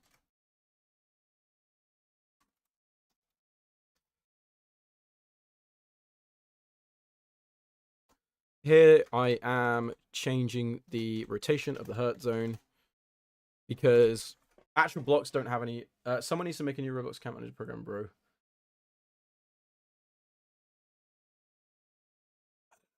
I don't know, man. I don't know. I'll take your word for it. So blocks in Build Fight game. This is the thing I could use those 4 bytes for if I needed to. They don't have any orientation. They're just a point in a world. So with something like where, like the hurt entity, so which is what this is. Filter entity. This filter is big and wide, so I need to rotate it depending on where the block is. So this might be a hacky solution, but it works. I'm using the rotation of, like, basically whenever the player puts it down, the schematic builder has a rotation that it applies to the schematic so that it lines up with where you're facing instead of just always being in the same direction. And it yoinks that and then rotates the actual filter. And now what I'm trying to do is make it so that that all syncs to all of the clients, because voxel data is sent all separately rather than over one thing, over a network object. So I need to do more stuff manually using broadcasts. I don't really need to do an early return there. I could probably handle it differently, but dog going crazy. Dog going crazy in the back right now. We're gonna. What's she? Sorry. Okay. We're gonna ignore that it's not responding. Quick dog break. Oh, look at this dog. What's she doing?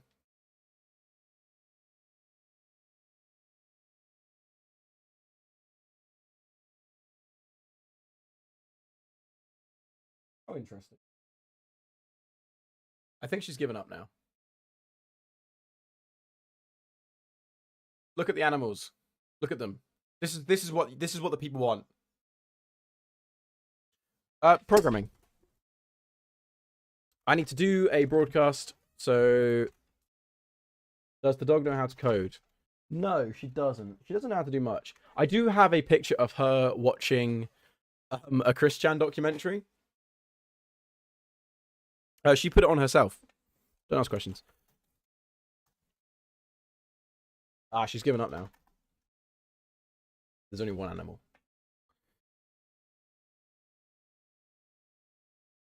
Why is my Razer headset red? I thought it was meant to be green. I don't know. It's green now. It shifts.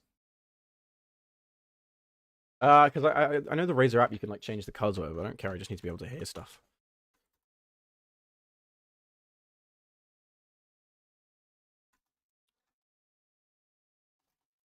So I don't think that it will let me sync the team. So you need to, for custom classes, you'll generally need to have your own Wait, no. I'm wrong. It will let me. I was going to do a whole thing about serialization and everything, but then I remember Fishnet is goated and most stuff it just kind of does for you. It will figure out how to sync it, so that's great. Let's do our registering. Void on enable. Void on disable. And here we want to effectively sign up for client manager dot broadcast. Why would you need to change the colors on the headset? You literally can't see them unless your room is made of mirrors. Well, like, it's a, I don't know, it's a spectacle thing. Other people. You say that. You literally pointed out the color of my headset. So doesn't that kind of defeat what you're saying? Something to think about.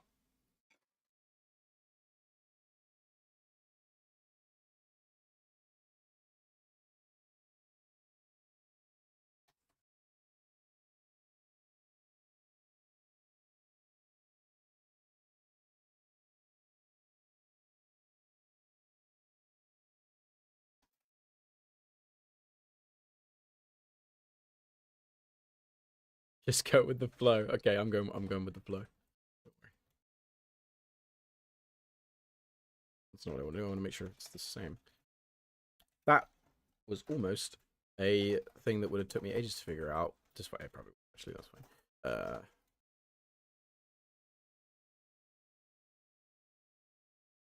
So here we are checking, is this for me? And does any changes actually have to be made? So if we forward you in transform position, if it's not for me, don't do this. And let's do the same thing here.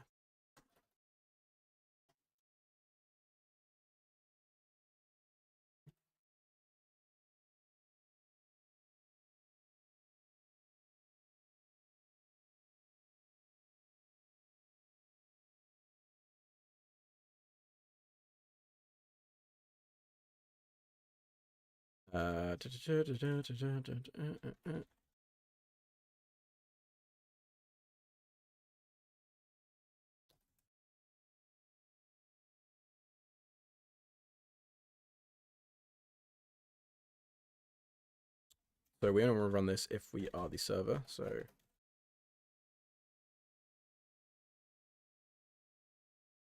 check service. If the server is not started, return.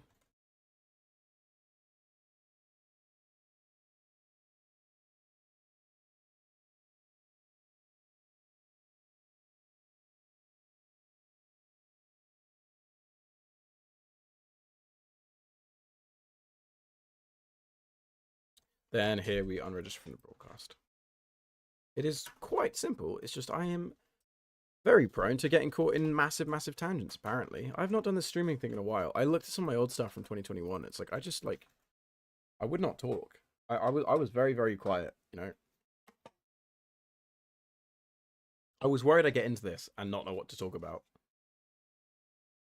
What's actually happened is I spent the first 20 minutes with no one in chat and got loads done.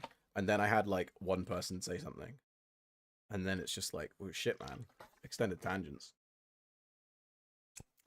So it's been probably an hour working on this like feature, and why is it not responding? Okay, that's fine. That I could have probably done in less time.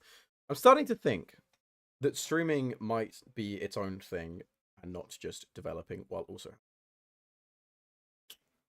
That is a realization for me right there. Anyways, I'm gonna do this, then I'm gonna play Nubby's Number Factory. Because I was told that I should play Nubby's Number Factory. And you gotta listen to the people.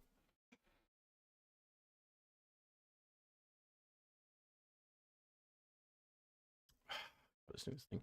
YouTube. What am I even saying? Unity. That's the software I'm using. Sometimes just does this, and it's like, oh, actually, I'm gonna take a billion years to process everything that you want to do. And you have to go and fucking kill it. What a gorgeous, gorgeous piece of software. I would be kind of lost without it. But, you know, it has its faults. I was thinking about getting back into Roblox developing. I think go for it, honestly. My main advice would be don't do what I do, which is stick to... I had an idea for a game that I got from another very, very niche game. Let me know what it is.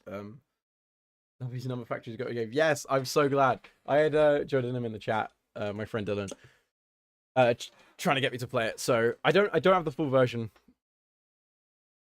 but I'll get on the fucking Nubby's Number Factory demo.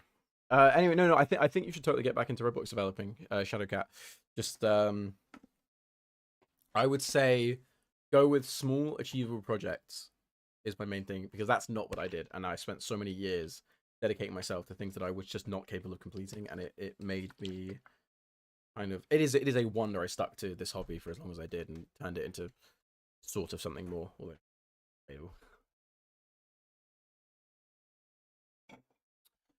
so now what I want to do... Oh shit! I'm not actually sending the broadcast.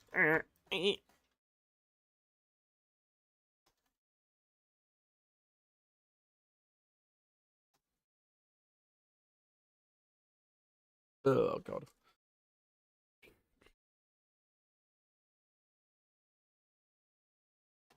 Pretty much at the start you select class. There are like points that spawn in the middle. When you get points, your class stuff are upgraded, and eventually you can evolve it to a different class. And when you kill someone, you get that. So is it like a shooter thing? um during class and things of it in that sort of sense. But yeah, I think go for it.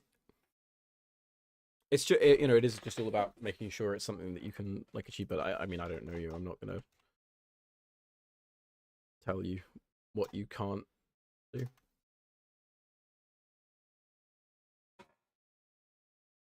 I need to create a constructor for this. It was melee. Okay, yeah, that's fun. Like warrior, archer. Oh yeah, I ages ago. I was working on a game called Polygon Conquest. That was one of the first, like, the first big project I ever took on. Yippee! Oh my god, my yippee alert! I fully forgot about that. Who? I can't see the alert. I'm gonna wait for it to come up because I only have one monitor and my whatever just happened. If somebody subscribed, thank you to the person that just subscribed. I have one monitor and YouTube up. Clover be Clover. Clover be Clover, or is that Clover? I can't actually see. That person. Thank you. I'm a professional. Anyways.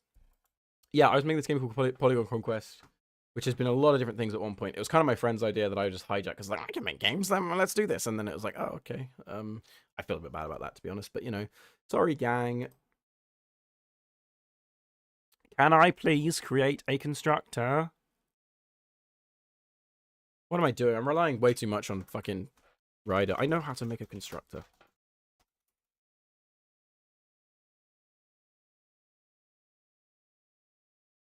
Just usually it. Or is it here? Initialize field from constructor. That's what I want to do. Bosh! Then I can go here, new team message.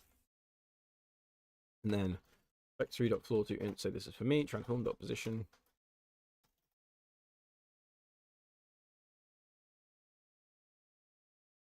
Then tell them the team I want to be in, which is going to be the built.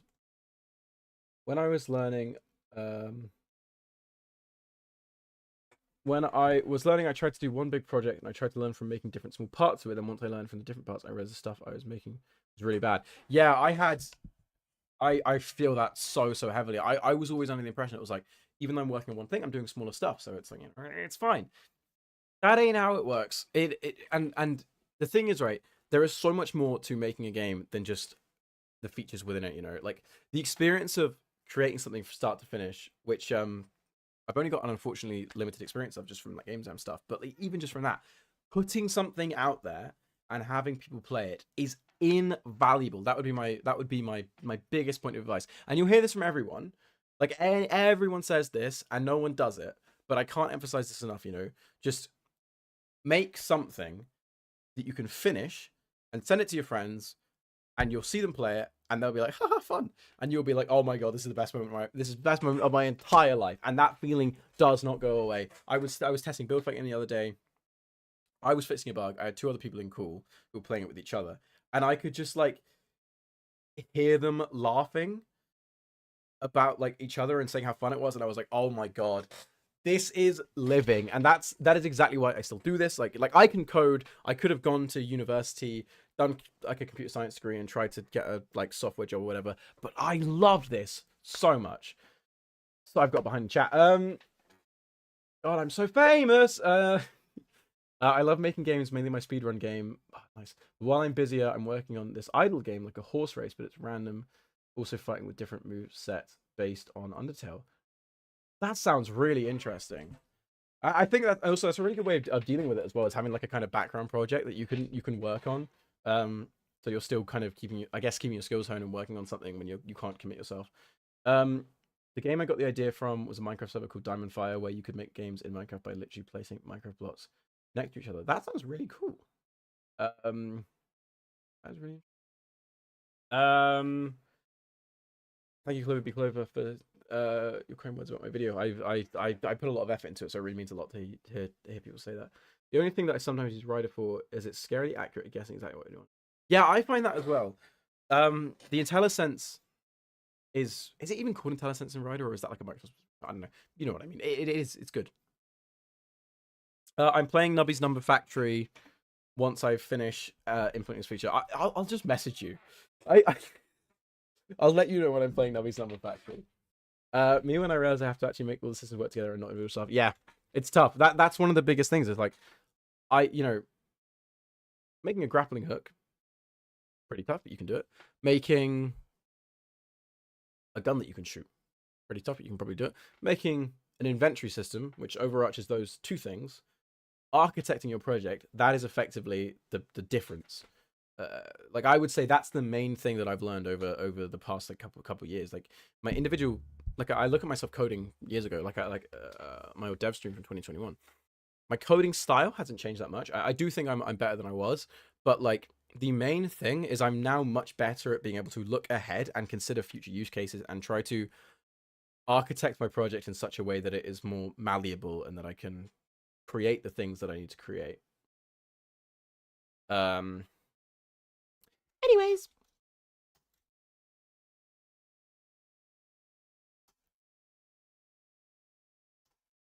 At some point, I want to get into the tag system I built for Build Fight Game because I am really kind of chuffed with how I've developed that. I use it for achievements and all sorts. So essentially, like, I've just been itching to talk about it because I find it quite elegant. It might be considered spaghetti, but I like it. Is every single player has a list of strings that just like is effectively status effects, which means that I want to do like achievements or handling scores or whatever. I have effectively a visual editor where I can change like do this score if they've got this tag and if they've got this tag and this score, then it's this achievement or whatever, and it makes the code like nice and clean. And I like the way that I've done that. So there's a pat on the back for me. If I am correct, this next thing should be rotation message, and that will be built by entity.rotation. I've only used regular scripts in my stuff. People says module scripts are better when I see. Try to learn what they do, but I don't know. Yeah, I think that's a Roblox specific thing. I don't really know how that would work. Oh no, that's not what I wanted to show. No, it's OBS. You've seen OBS.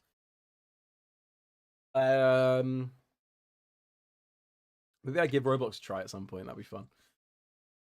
I did actually think the other day about making some sort of video where it's like I recreate Build Fight Game in a bunch of different engines because I don't know. I think that'd be fun, but like it's also a massive time sink. Like making a devlog, it makes sense. I think more sense than sticking a bunch of time into making a game that doesn't do anything. All right, does this work on client? And then we can check something about tables or arrays and reusing code. Tables or arrays? Probably do that. I would say yeah. If it looks like that's what everyone else is doing, everyone knows the best way to be a developer is just copy everyone else relentlessly. That is the wrong team. I am not paying attention. That's not what's supposed to happen. What is wrong with you? Why are you blue? And why did I drop my own gold? Oh, because it's not suicide.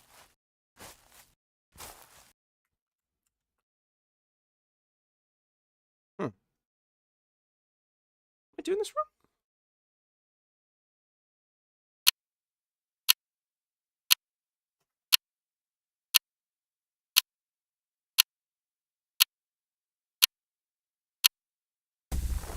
Oh shit, yeah.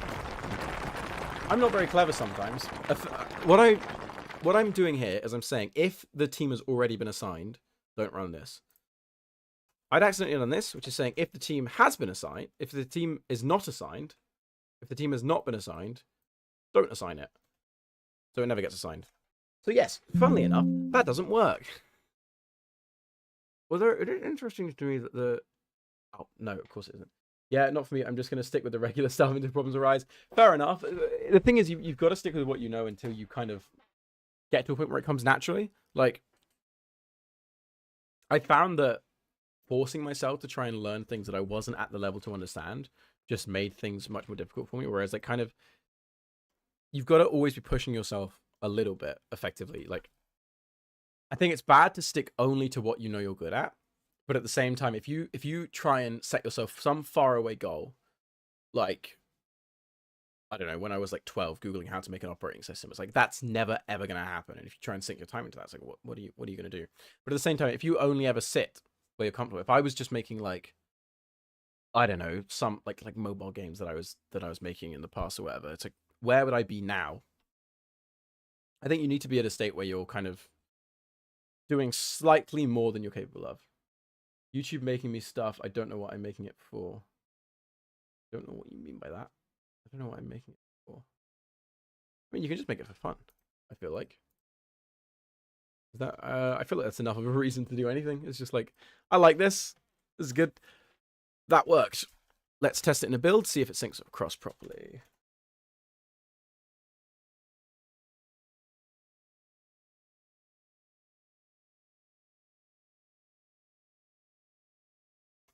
This should not be enabled by default.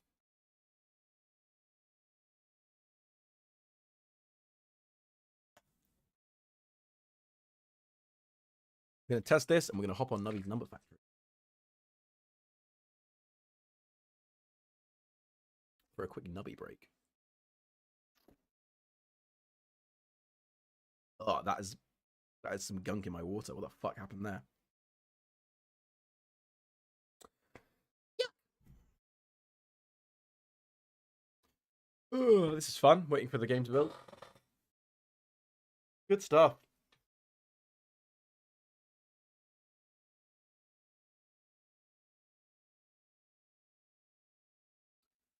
There's no watch there, you fools. I was gesturing. Oh gosh, I need. Come on. This is not my favorite thing about Unity. It's just how long it takes to do this shit. Come on. Oh.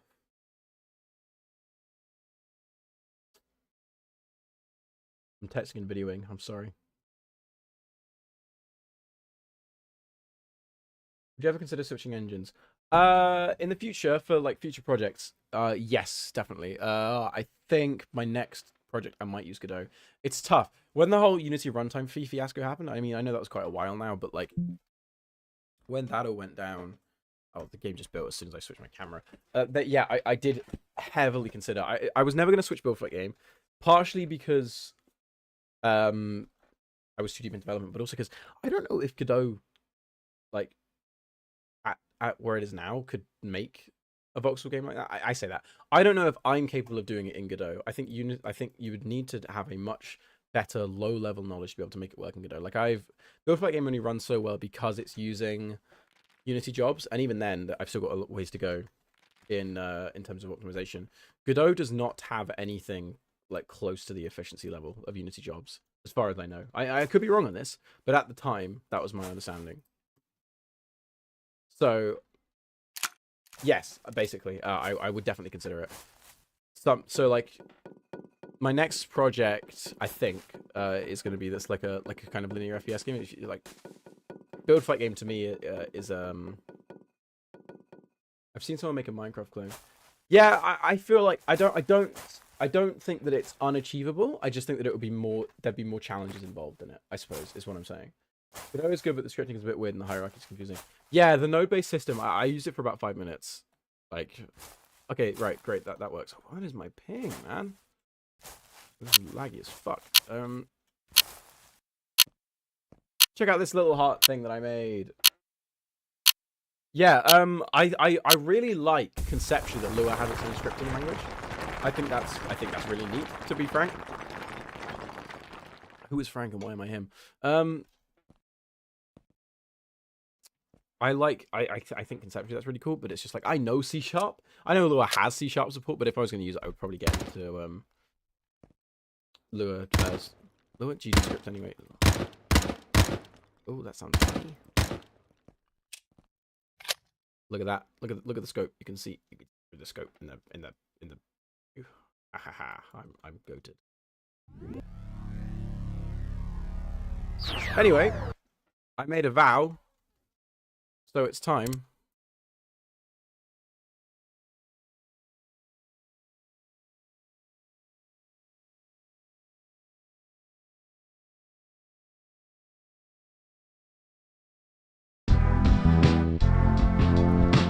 I'm nubbing it. I'm nubbing it so good. Do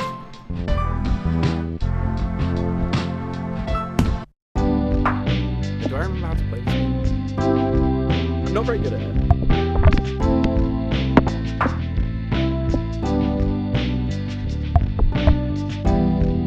This is Nubby's Number Factory. I got a request to play this, so I can't let the people down.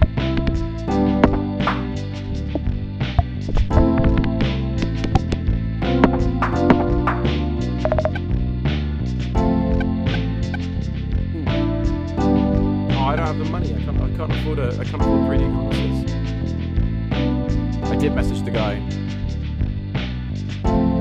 Delivered. Oh, the game loud, I can alter you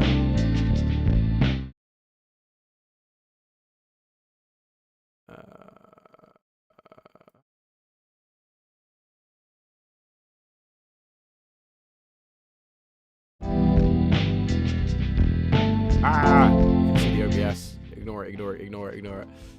I've turned it down.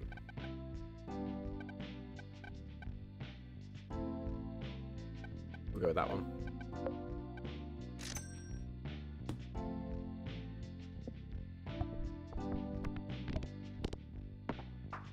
I am not very good at nubbies. I don't know, like... But also, I don't know how far you can get in the demo, or like, what the differences are.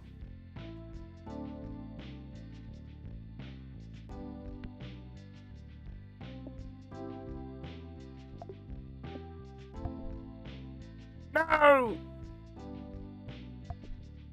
Bro, I'm so trash. I'm so bad at nubbies. Oh.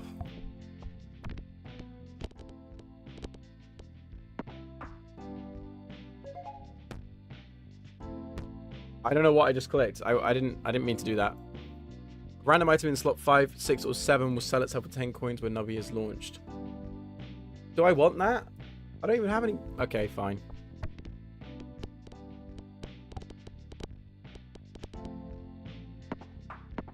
That's fine.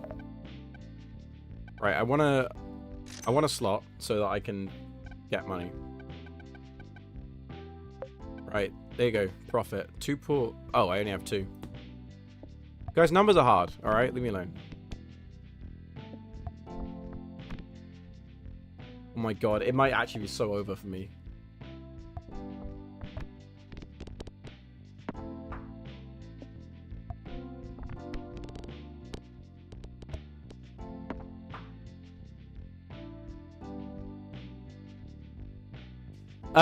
Okay, right. I'm going to avenge myself with this one. The last one did not go so well. 16? That's a bigger number than it was last time. Oh, the woke gone too far. It popped.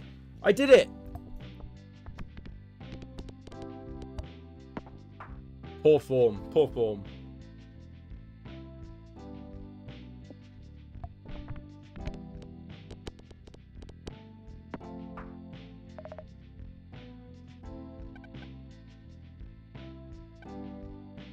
Okay, what are we thinking? We've got doubles 1 random peg or halves 1 random peg. Pops the lowest number peg twice. Pops 1 random peg. What are our thoughts? Or we could re-roll. I'm not gonna re-roll. I don't think I have the facilities for that.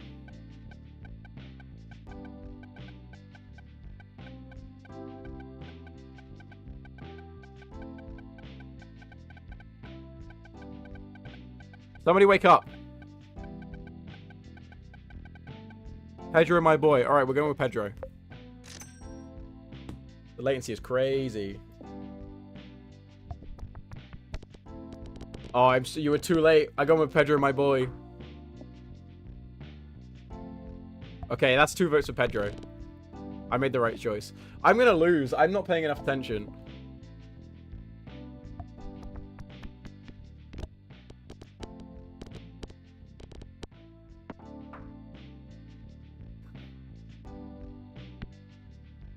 $32. Not.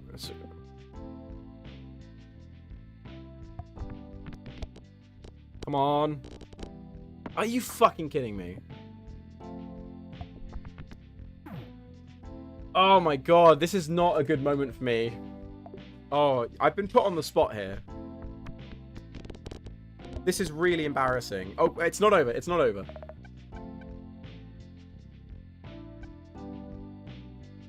I have no money. This is... I'm so poor. It's my last shot to get 600. You think I should re-roll? Should I re-roll here? Is this a good starting point, or do I try again? I think next I'm going to try the stream on low latency mode.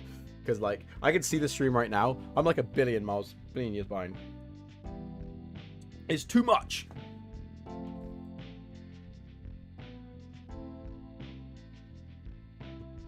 There is too much sun in the UK right now. My water is warm. Alright, I'm re-rolling. That might have been the right decision. We'll see. Yes. Good call. Thank you, chat.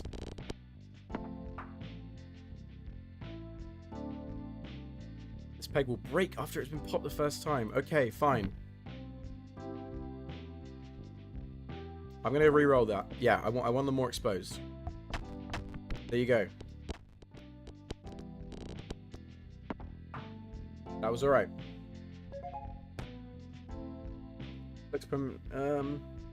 Item in slot 2 will bonus activate 2 times when you pop 2 pegs. I think that could be good. When Nubby dies, the item in position 5, but there's nothing there, so we're going to go with that. I think that might have been the right call. Look at that chain reaction. Look at that. Now this is nubbing. That's what I'm saying. That's what I'm saying.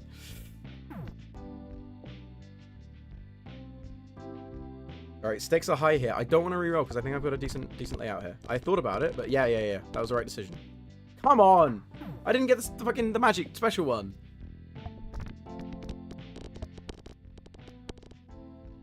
Oh my god. Now we're nubbing with gas.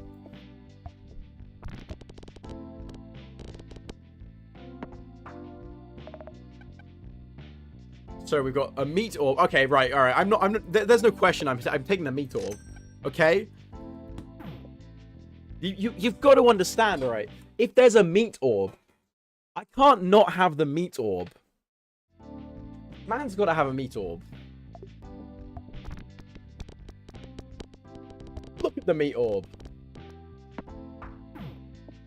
Just incredible. No! No!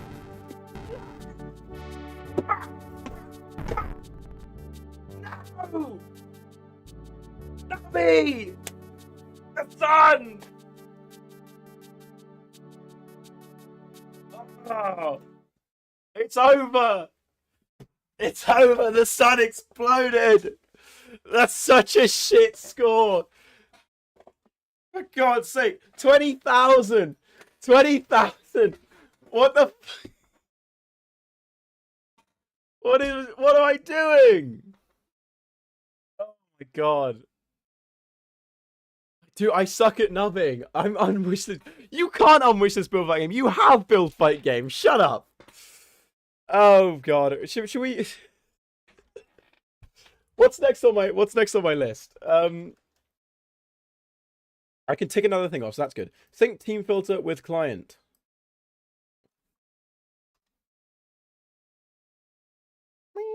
Bit stretched.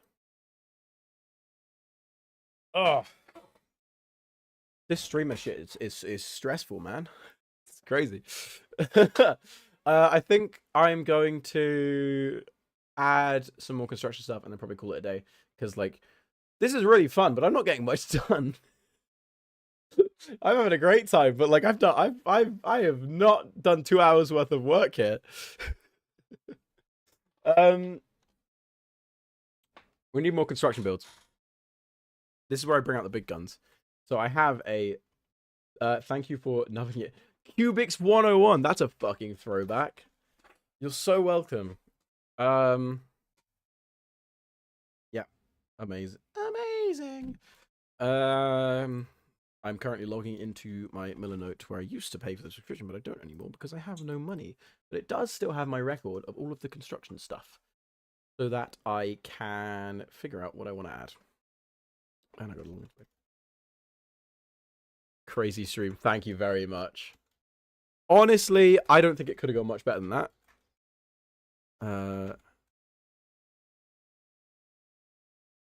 I was expecting that I was going to be mostly without audience for most of this, that I'd just be kind of like talking to myself and trying desperately to come up with some stuff. But I'm very grateful to have actually had some people here. um, obviously, it helps I just launched a video, but my hope is that I can keep this up. The sun is leaking. As in, like, from my webcam or just in general? Either way, that is an astute observation. There's not really much I can do about it here. Like, this is just this is the light in my room. My desk is right next to this window. I can't help it. I'm sorry. Okay, what have we got? So these are some of the ideas that I had. Some of these are more complicated than others, but some of them also could be really, really fun. So I might want to try that. Secure Vault. Scrap's not a thing. I don't know if I'm going to do that. Like, where you have to pay to build stuff. At the moment, I'm just doing it so it's like on a timer, and that's kind of whatever. Stone walls, team-specific door made of filter blocks. In theory, you can place it. So that's basically just the shed sort of thing that I've already got. Reinforced stone. I need to add reinforced stone, actually. That's not like a thing that exists. Mix of wood and stone. Small fort. You can potentially use excellent cover providing high ground. Okay, hang on. I can change the exposure on my camera. Because I have a pretty decent webcam, actually. I got it for doing stop motion. That's not much better. Right, it's either too dark or too bright. I turn the exposure down. What do we think? Is it too dark now? I mean, my hope is that it's a bit... It is less blown out, but like I feel like I might be too dark. But I have a window right there and a window back there, which needs to kind of... If I shut that, I will like die of carbon dioxide poisoning. My room is like a fucking tomb. So that's just how it goes. I think this looks better. I'm gonna keep this on. Anyway, these are all kind of boring. Small. I've kind of already done this. Yeah. So I guess the only difference between this and this is that this has got the healing and this hasn't. Little tower with a big machine gun on top the player can operate. This sounds really fun. I kind of want to do that. My only thinking is, oh my god, that's going to be a pain in the ass to code. Just because, like, let's figure out what we have to do for this.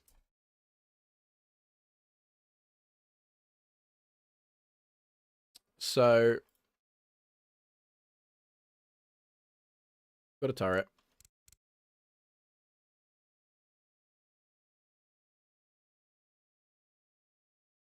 Gonna be a big tower with a thing on top of it that you can kind of like sit in and control. So, freeze player movement. You need to be able to keep the player in the same spot. So that's a change we need to make. The player driver. I'd like to avoid that because every time I change anything on the player, it's a potential issue with the prediction and stuff. So that's the thing that I need to do. Do you know what? That's the only real challenge here. Or I guess hijack player controls. So that when you're not using your items. So I might have to do this to add support for like putting down your weapon. Or I guess I wonder if it would be possible for me to add in real time, give the player a weapon and then take it away from them once they leave. So like you get in, you're given like a temporary weapon with no model that's just like sends messages to the turret. I wonder if that would be possible. Or if I'd have to handle it some other way. I guess you could just... I could have an object on the player avatar that's broadcasting input messages when it's in a turret. But the only trouble with that is that's like an extra component that I have to add to the player. And like, let me find the player avatar object. This is the base player avatar. For recon, everything else kind of it exists as a variation upon this. So like, you know, his destruction, it's the same stuff, but I've overridden like the collider size and various things. But like, look at all of these components that make the player do what it does. Just because there's a lot involved in making that work. And I want to avoid as much as I can adding more stuff to that. Ideally, I want to just have a turret script. But at the same time, I can't just stuff it into another script because, you know, Solid principles. I don't adhere to them strictly, but you know, single responsibility. I don't like having a script that says it does one thing and then secretly hidden in there is something else. So I don't know. But I suppose, I don't know, maybe using it in the right to manager wouldn't be so easy. If is 7. Oh, hang on. What's this useful? Oh shit! I already have this. I already have both of these things coded. Freeze player movement, hijack player controls, put away weapons. Player liquid manager. So when you go in water, you drown. That's all it is. It's not very interesting. It checks, is your head underwater? If it is, do some damage. But as you're about to witness, I can already freeze the player and put away their weapons. See? Right. I don't know why the sensitivity goes fucking crazy whenever you try and do an emote now. That didn't used to be a thing, but it is now. Still, look. I'm frozen and my weapons are away. So I guess the turret could work. So what does this do? Just sets them all to false. Okay. That is a really, really simple way of doing it. That, like, surely there's no way that just works. All right. So what I'm going to do before I set this up as anything, I'm just going to create a turret like object. So what I want to do. So with the zip line, right? The way that it works is that you like get in.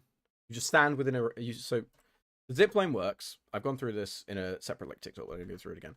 You stand kind of in a zone, and it kind of pulls you in and pulls you along. You don't have to press any buttons on it. You don't have to do anything. You just go through it. Just ask ChatGPT.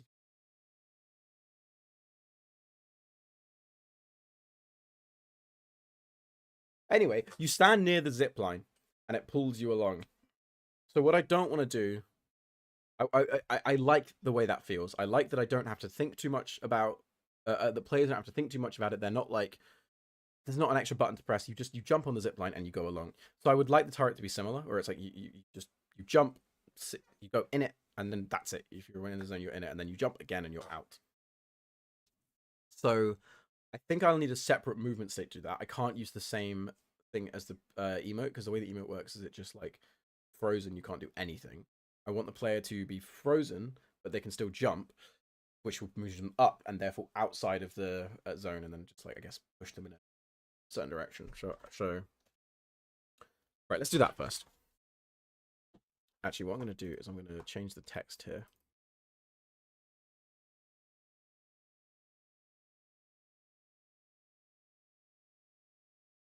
I'm going to.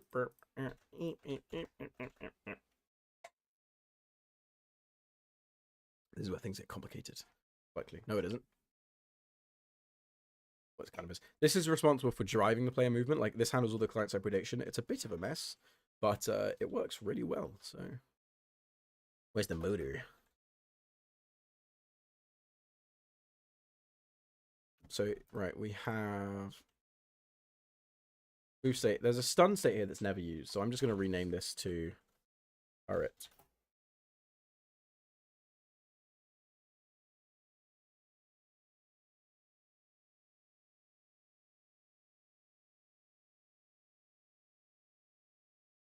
And this doesn't need to be.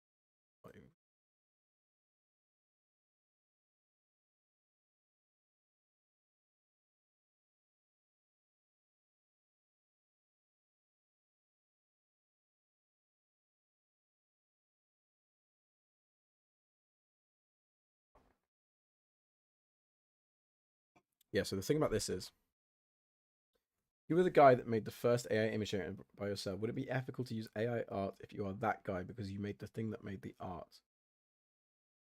Made the first AI image by yourself. I'm gonna say no.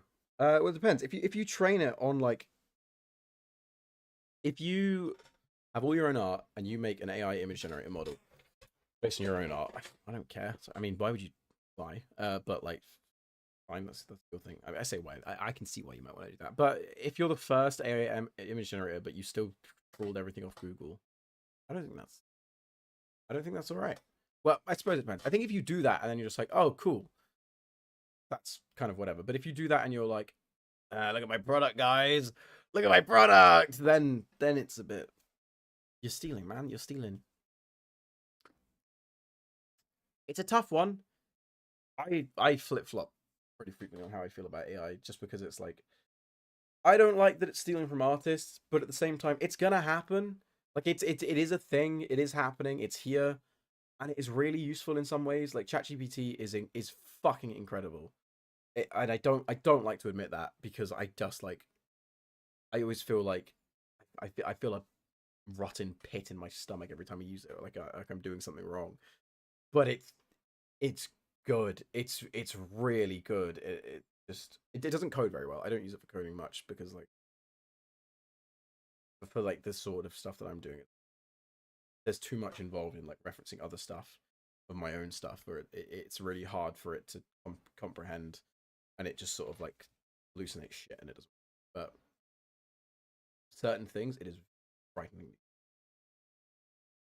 AI art is actually kind of like getting to the point where you can't tell the difference on a really good one, because it's getting the small jitters right now. Yeah, I see. Yeah, that's the thing as well. Because of that is why I'm kind of like, maybe I just need to get a grip and deal with it, because it is happening. The pace of progress is so fast, and it's like, I don't know what to do.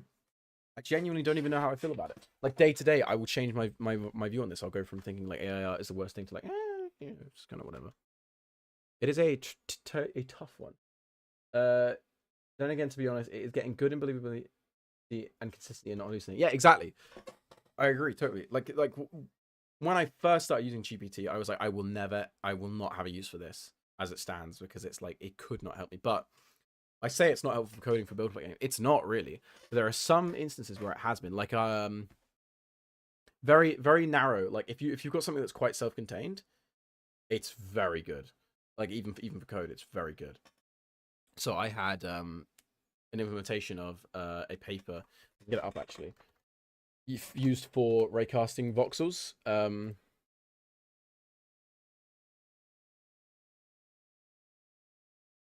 Here it is. A fast voxel traversal algorithm for ray tracing. Big old thing. Some pseudocode which does it in 2D.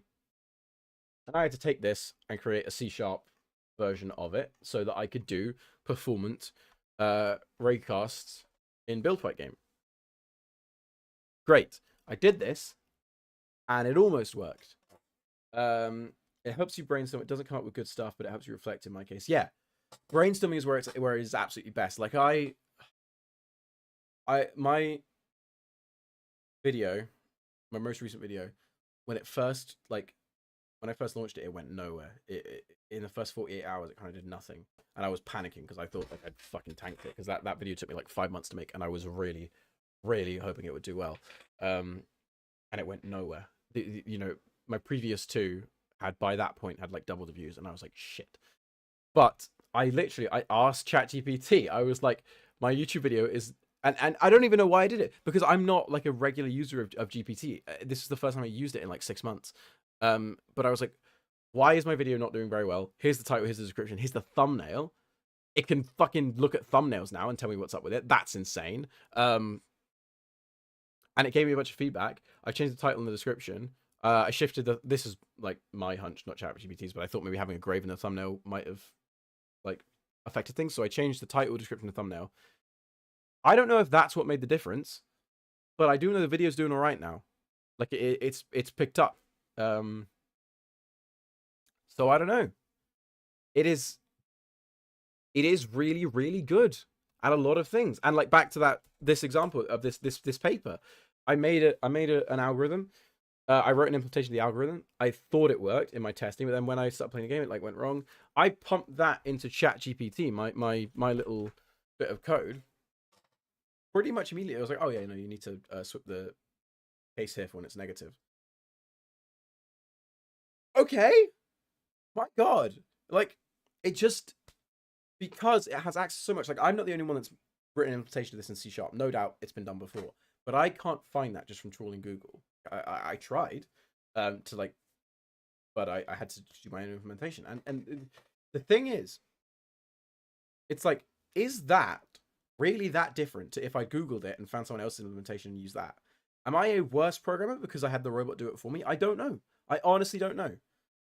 It's like, but like, could you make the same argument that when we graduated from textbooks to online forums or whatever, you know, in the age of the internet, did programmers get worse? I would argue they didn't. I think the best programmers from like the pre-internet era would still be the best programmers today, if they had the internet growing up. In fact, I would say that given access to better resources, maybe they'd be better. But then at the same time, you could say there are definitely people today that like are making software that are maybe overly relying on AI. But then it's like, in that past era, maybe they just wouldn't be programming in the first place. Maybe they wouldn't be doing software anyway. So I would say, yeah, I would say AI has very much lowered the barrier of entry, but I don't think it makes you a worse programmer. I think it makes people that can't code able to do more, and it makes people that are bad better. But I don't think that I don't think that it's necessarily bad to use. My only concerns really come from the plagiarism side of things. Is like, where is this data coming from? Can we trust it? Is this all ethically sourced? You know, are there people whose writing we're scraping here, people whose code we're taking, and that we shouldn't be? And I suppose like less so with the. It's all about how you use it. I wouldn't say it's going to affect the people who want to do it professionally, but it is going to create a lot of amateur programmers. Yeah, exactly. Like my uncle, I was chatting to the other day, and he was saying how he had to like sort through a massive like library of emails for particular keywords, and then asked ChatGPT what to do, and it like wrote him a PowerShell script, and it's like, and he would never have known to do that. And it's like, I would have probably written a Python script or something and know what to do because I've been making software for years and years and years. But someone who has no idea can ask ChatGPT, and ChatGPT has been making software for years and years and years because it has all of the knowledge of the internet, which is like, how can you compete with that? It is a tough one. It helps rub your nose on the dirt. I guess so. It's tricky. It is tricky. I don't know if I'm going to start using it more now that I found it more useful, because I still do feel there is still undoubtedly a bit of me that's like, is this like, am I stealing? And I think with code, I worry about that less, because it's like, I very strongly believe that you can't really steal code. Like if someone, I don't know, I think it's much more about the execution than it is the actual like bytes. So I don't worry that much. Also, there's so much open source stuff online, and there's so many people like willing to help out, that you could have ChatGPT reasonably be just as good while only taking stuff from open source projects. I like ChatGPT when it like fixes one letter in 1,000 that was a typo. Yeah, that's what I mean. It's like that sort of thing.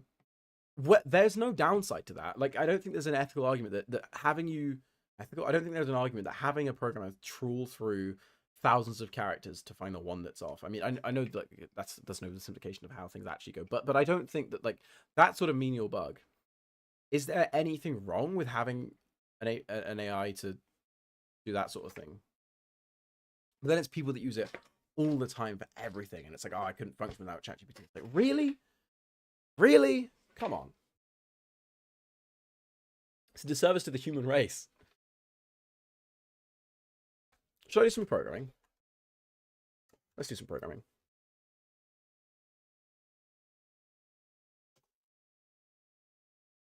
So I want to add a new move state here. Check. It's effectively the same thing I'm doing here for a zipline. Is turret in range? And we want to also output where the turret is. So I think the most ethical problem is the hardware requirements to even get something like GPT-4 problems. Absolutely, yeah. I can't believe I didn't mention that. Yeah, like the environmental concern. One Google search versus one request. It's like, it is insane. It's unfathomable.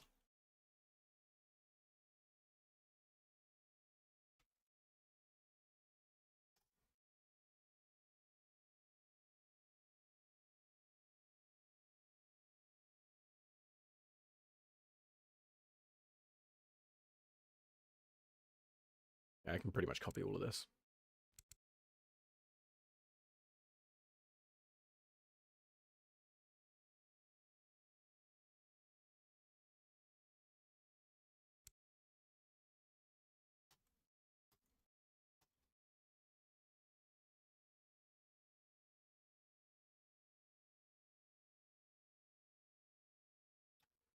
I want this to be...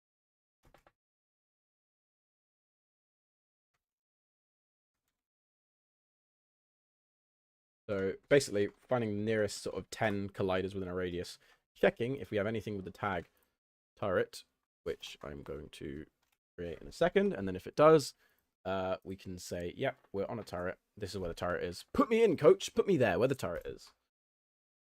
That should work, I think, and it will be quite smooth. So let's add a turret object, which I'm just going to make a cube for now. With just a trigger collider, slightly larger.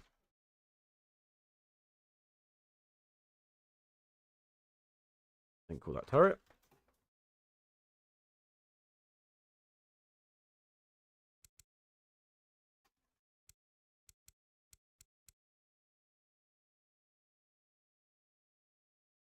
Have I heard of Grow a Garden? I have not.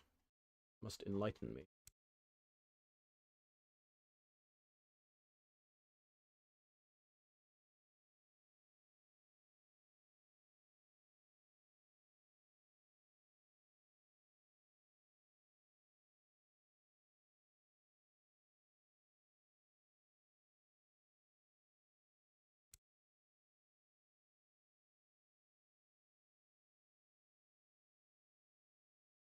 Okay, so we're in the turret. Now the next thing we've got to do is actually process what happens when you're there. So this is where we do all the actual movement. Not my cleanest code, to be honest. It's the robot scheme I told you about earlier, but I think you missed my message. 5 minutes. I think simple games do quite well in that sense, though. And also, a lot of it is just like having the right combination of factors. It's literally the most simple game you could make. I think it's really easy to get into kind of a bitterness about that. Like, people are making these simple games. It's like, oh, I could have done that. But it just happens sometimes. It's the thing. It's really tough. Because sometimes it's just like, well, there's not really anything you can do. Just kind of, shit, yeah, that's how it is. I remember I used to be similarly, like I'd make a game and no one would play it, and or whatever. I'd be halfway through making some big complex thing, and someone would make something simple that would do really well. Like, oh, I could have made that. It's like, yeah, but I didn't though. So yeah, kind of. Okay, so this is just going to lock you in place for the moment. Position. But this should have the effect of I stand within the turret range. I just go snap, then I'm there and I can look around. I'm not bitter about it, but the game had so many players. Yeah, sorry, I fully just projected my own issues onto you there. That's my bad completely. But it is an interesting observation that you see come up a lot. I think often the most simple games are the most successful. Like Infiniminer versus Minecraft. Like transparently, Minecraft started as a clone of Infiniminer, but it was simpler, and a lot of ways that led to it being more successful. I think it very quickly branched off into its own thing, but I think the point still stands. Also, like a month before I made like a fruit on a tree that grew to a random size in a range and Grow Garden had something similar. I think so. Yeah, so much of it is just like getting lucky.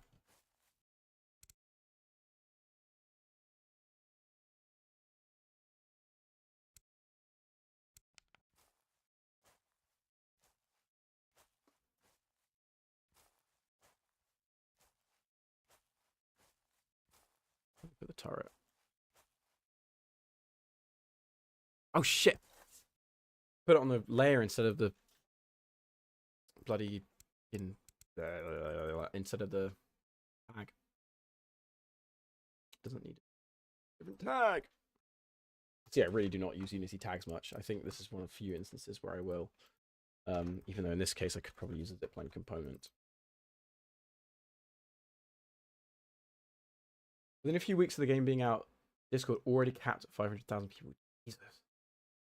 I mean, Roblox is such a massive platform. It is insane to me because it's always, like I say, it's been like a blind spot for me, or I've never really got into it. But it's just like the market there, the sheer numbers are unfathomable.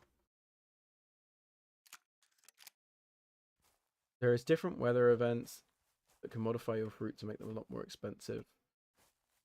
And people just spam that we want thunder copy pasta. Yeah, that's people. Right, is this gonna work? No.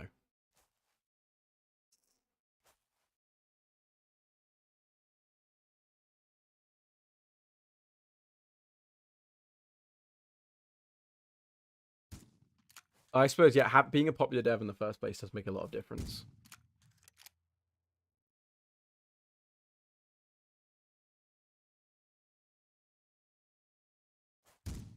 Okay, yeah, that's not working.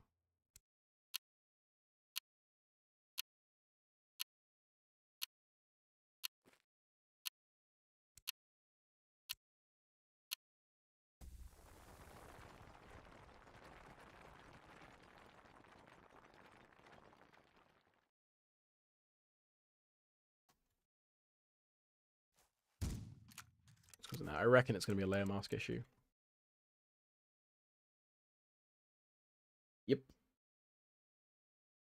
That. Then take this.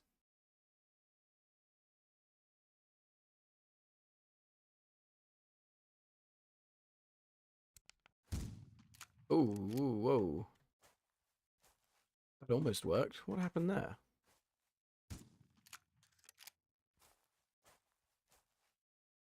This is a funny thing that's happening. I just got fucking launched. He said if they got 4 million players, the dev team was going to Hawaii, and if they got 5 million, they were going to Japan. Fun. I think having a large team definitely gives them a sizable advantage. Not in like a negative way. I don't think there's anything wrong with it. It's just like they're naturally going to be able to make something that's incredibly high quality.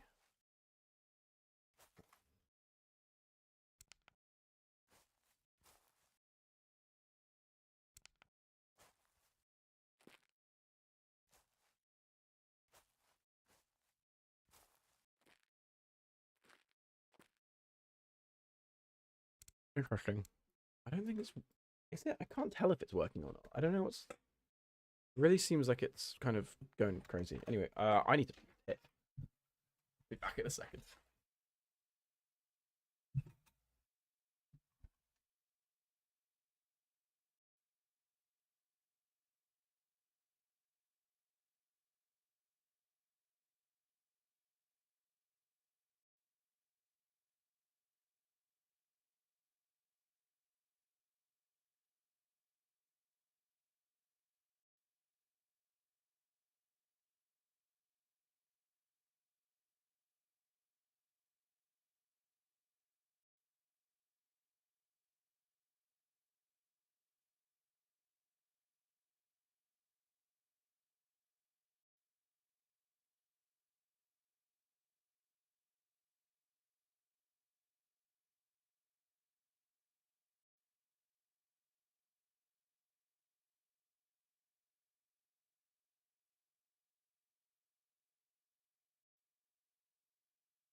I'm alive! I feel like making it a game now. Not gonna lie. but I don't know what I could brainstorming. Uh, Honestly, I think if you just feel like making something, find one mechanic that you like and make something small around that. Because when you're like lacking experience, you just want to do something. I think that is a really good way to make stuff, or do like you could do like a self-imposed game jam. Also, the game Deep Woken I was talking about earlier. So many Deep Woken YouTubers quit and got into Roblox dev, or just got into it without quitting. Oh, stuff's ticking. Interesting. I figured out while I was pissing what the problem is here, I think.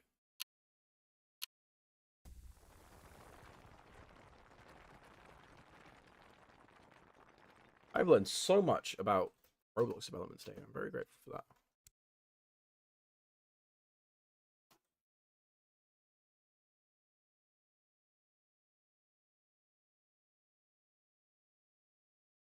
Might do grapple the student mate. Might do a grapple the student mate for that. Had a shinobi class that had a grapple and it's really cool. Definitely. Yeah, grappling hook is one of those mechanics that is always fun everywhere. I really thought about adding one to build for a game. I might still fucking do it, but that I kind of compromise with the zipline. It can be because there's so much you can do with it. Like, is it just like it pulls you in a direction, or is it like a more of a swingy sort of thing? You know, is it like physics-based, kinetic? You can do a lot with it. So I would say absolutely 1,000,000,000,000,000,000% do that. That's a big number.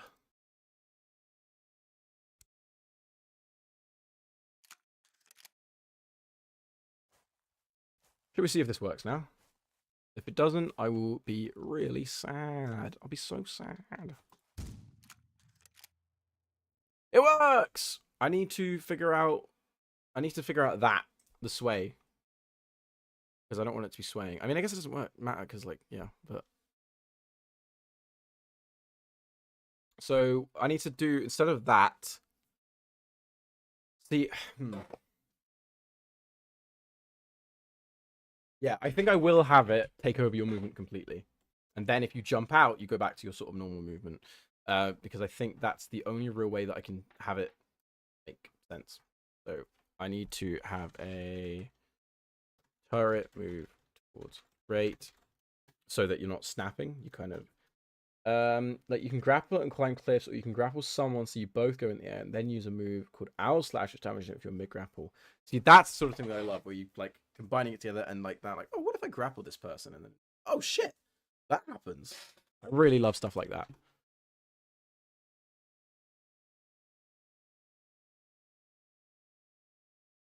Okay, so what I'm doing now is I'm making some sort of snapping to the turret. You move towards it, so that's on the position equals vector 3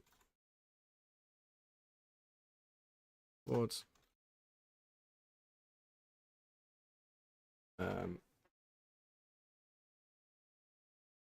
Position, move towards turret position at a rate of turret, move towards rate times time dot. No, it's not, it's going to be times delta. Go. That should now mean he moves towards it. What's that going to be? 3 meters. Set that a bit higher.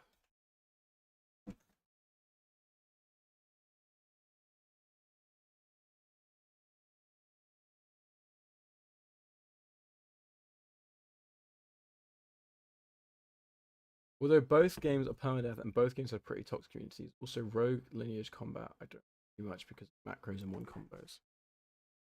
A lot of that just went over my head.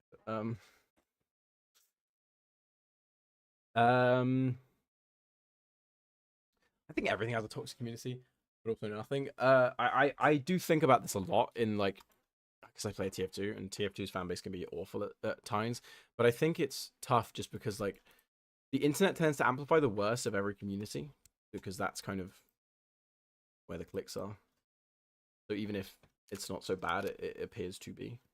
You will literally only play dagger class like Shinobi. Hit you twice, press X, and it throws out all their moves and you die. Okay, that does sound really annoying. I don't. Yeah, there's a famous quote that I can't remember who said it. That players will optimize the fun out of a game, and I think this is a great example of that. And I think this is a great example of this not working. Oh, that works.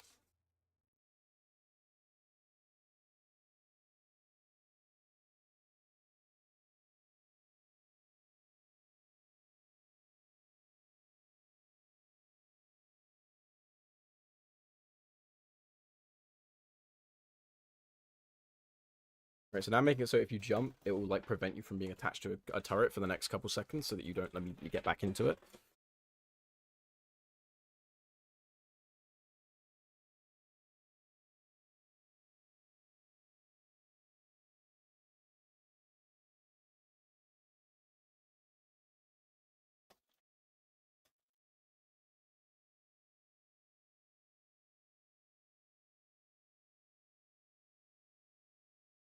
So first of all, we've got to check if the turret timer is not to run out.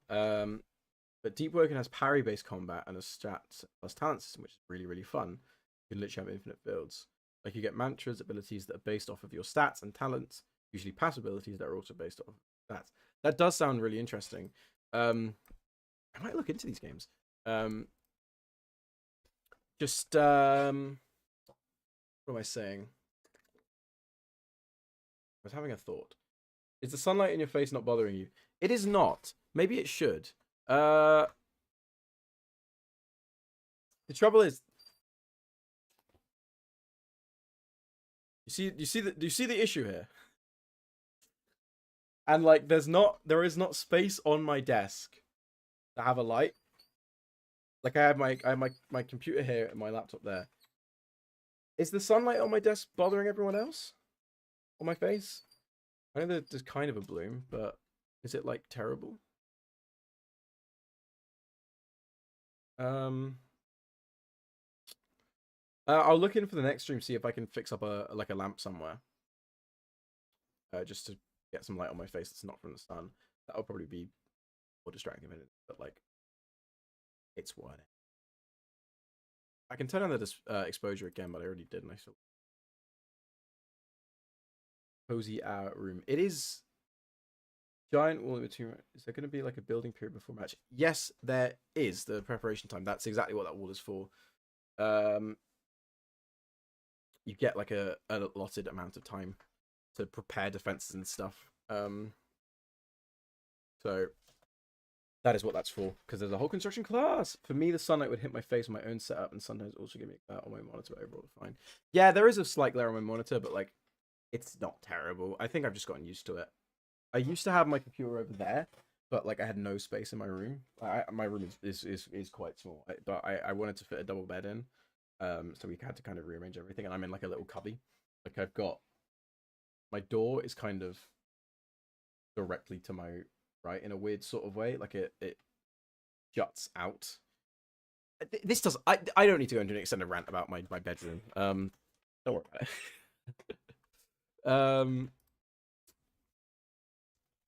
Sit down. And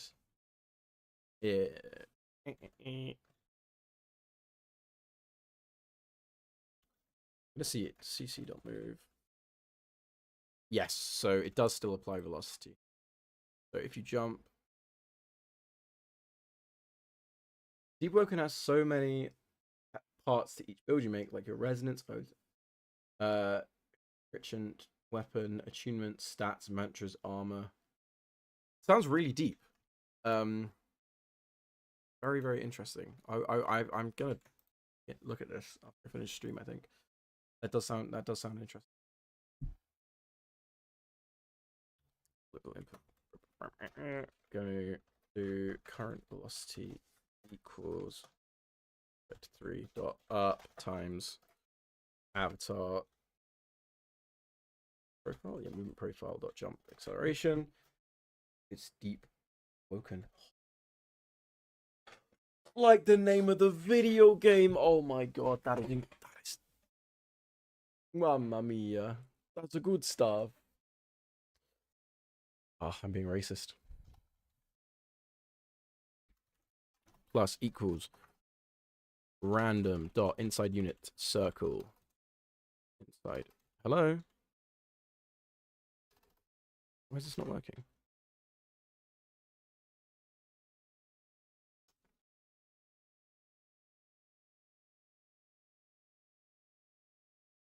So we're going to push him in a random direction.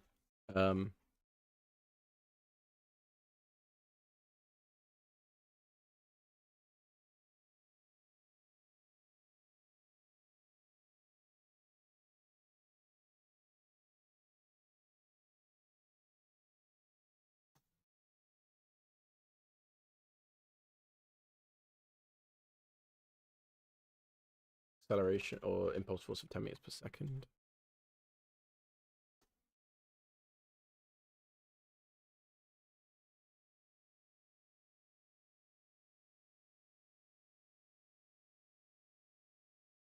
And just change the axes so that it's on the X and Z instead of the X and Y.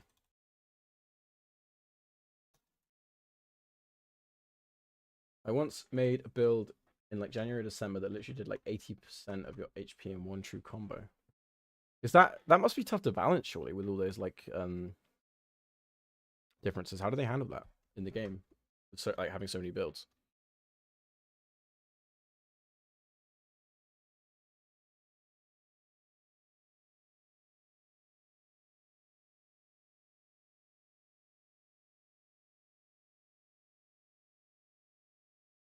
The using makes you take 20 damage but deal 20% more damage.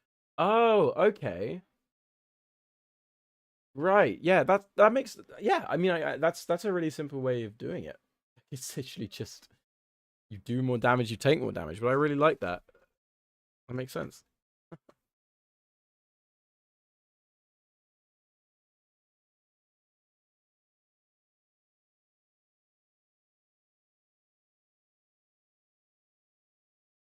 Right, so now I should be yeah, balancing is a pretty big problem, but essentially what happens is always try to make better builds than everyone else.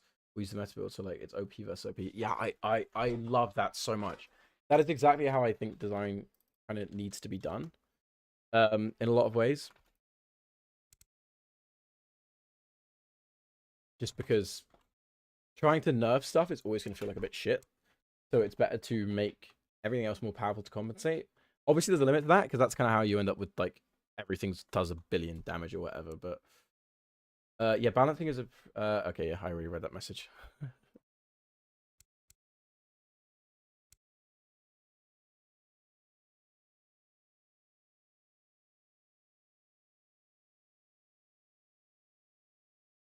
Missions ring used to make it so if you use a mantra like flame ballista from afar, it would still do plus 20% damage, but they made Ishin ring close quarter only. That makes sense, I think. I a lot of this is guesswork because I don't really know the game, but yeah.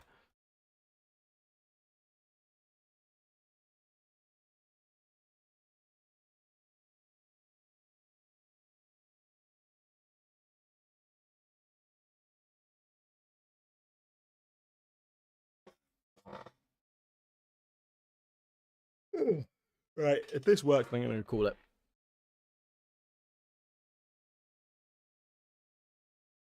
It's playing nubbies. It took it out of me.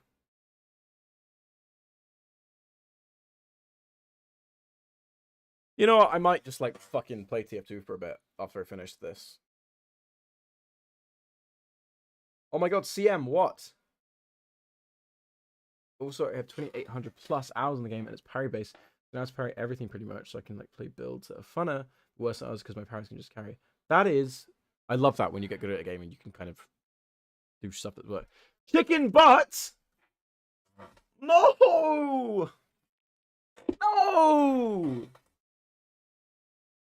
Oh, it's so over. It's so over. Chicken butt. Who told you?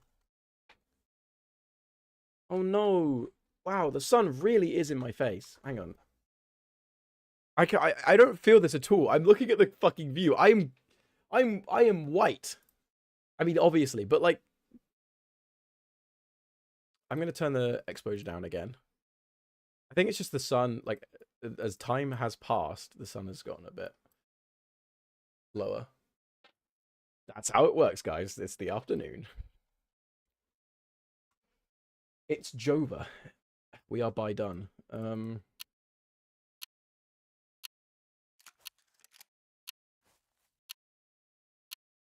If this doesn't work, I will be sad and cry.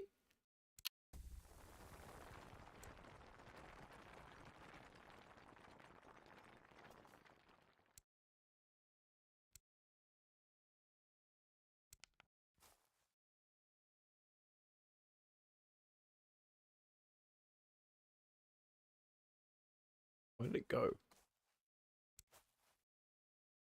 Oh, it's high up.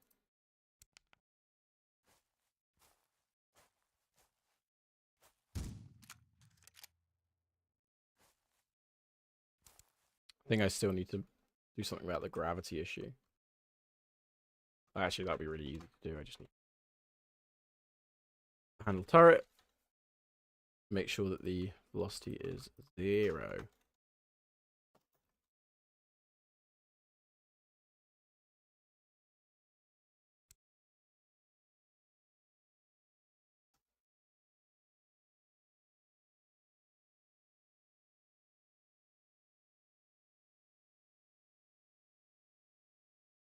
The issue I see with this potentially is just the way that, like, you've got a bunch of speed and you just hit a turret, you're gonna just like you're now in the turret. What's the goal for today? Such this stream, or are you just optimizing stuff I got here a while ago? I had some text in the corner. I'm working on adding a little turret at the moment.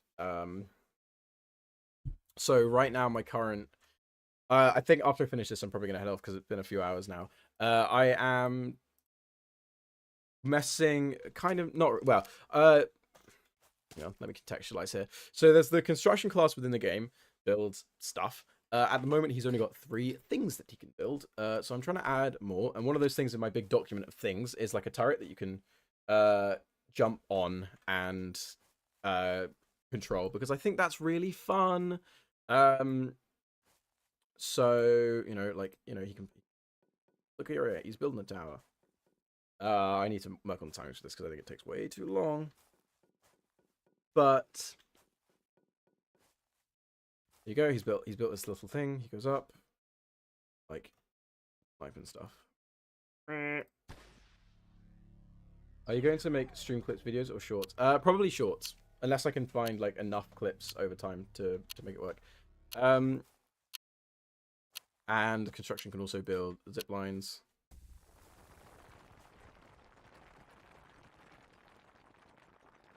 Cool stuff. And finally, here's a little base. Ignore that the preview is a bit fucked. It's because there's like a pocket of air in the corner that shouldn't be there. And it takes way too long to build. It really shouldn't do that, but it does. Which has a little healing thing in it. But the next thing I want to add is a turret. So what I'm working on right now is specifically the player movement in regards to that. So that when you hit a turret, so instead of having to interact with it, because I just like I think it's smoother where there isn't a dedicated interact button, like with the zip line, as you just saw, you don't have to like look at it and hit E. You just sort of put your head in the direction and you latch on.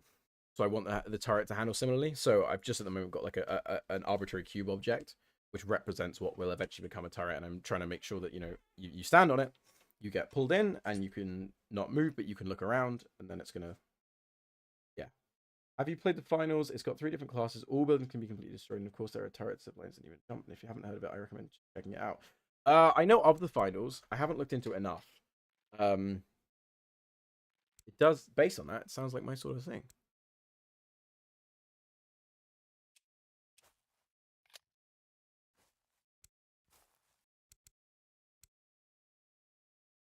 I've seen it like on Steam. I've looked at like various marketing stuff of it, just trying to do various stuff a build fight game, like because you can see it's one of my sort of missions for today is I want to give a second pass to the Steam page, because I haven't updated it in a while and a lot of it's old texture and stuff. So I've been looking at art for similar sort of games and how they approach their capsule art.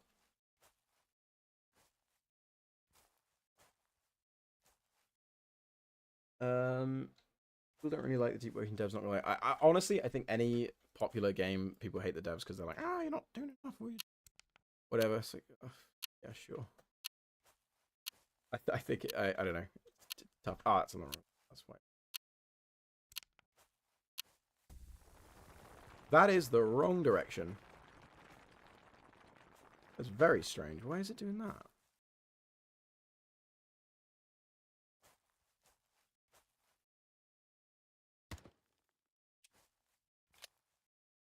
Okay, yeah, so I'm on the turret, and later on I'm going to adjust this so that, it hides your weapons and whatever, and that, which the support already exists for. I just don't want to do it from within the movement script. I can jump off. That's good. So, hop on. Hop off. I like that. I like that very much. I'm going to now adjust the layers. So let's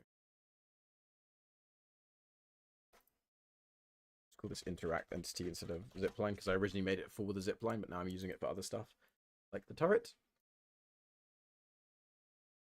And God, I'm gonna have to do. Oh, I have to do a whole new animation set. That's gonna be fun. Someone made a site called Deep Working Builder where you can plan out stats and mantras and everything, and it makes it so you can effectively use. I know some of those words. I'm really gonna have to give a look into this game.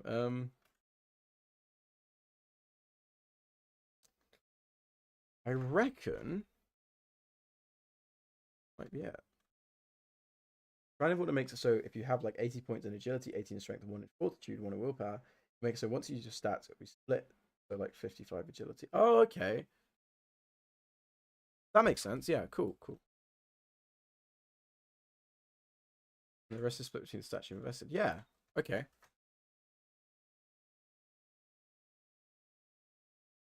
That checks out. What am I doing here? Get current state. So if turret's in range, and at the moment I'm checking to only work if it's not grounded. So yeah, if it's grounded, it's going to do this. So if I move this up, I'll be able to hop onto the turret while still being grounded.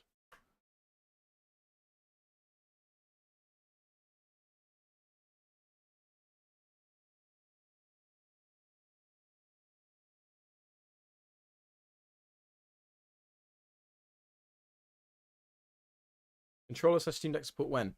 There is sort of already controller support.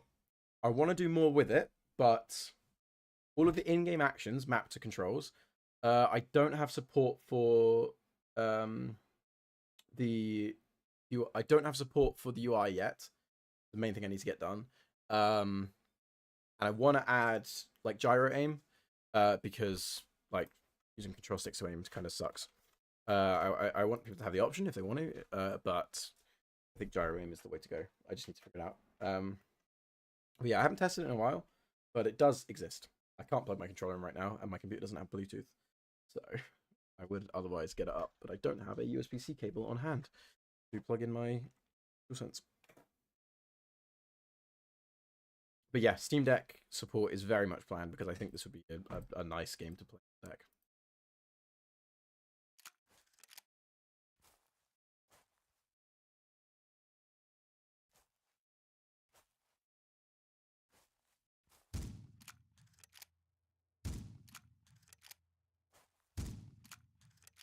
Yeah, so I'm in the turret, and then hop out.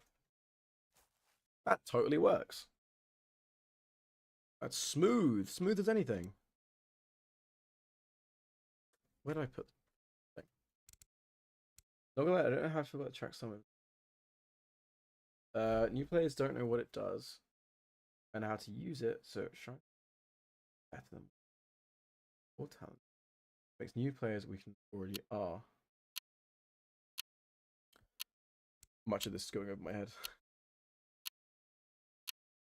Oh, the round's gonna end. Oh no, the round's gonna start. Work. Yes.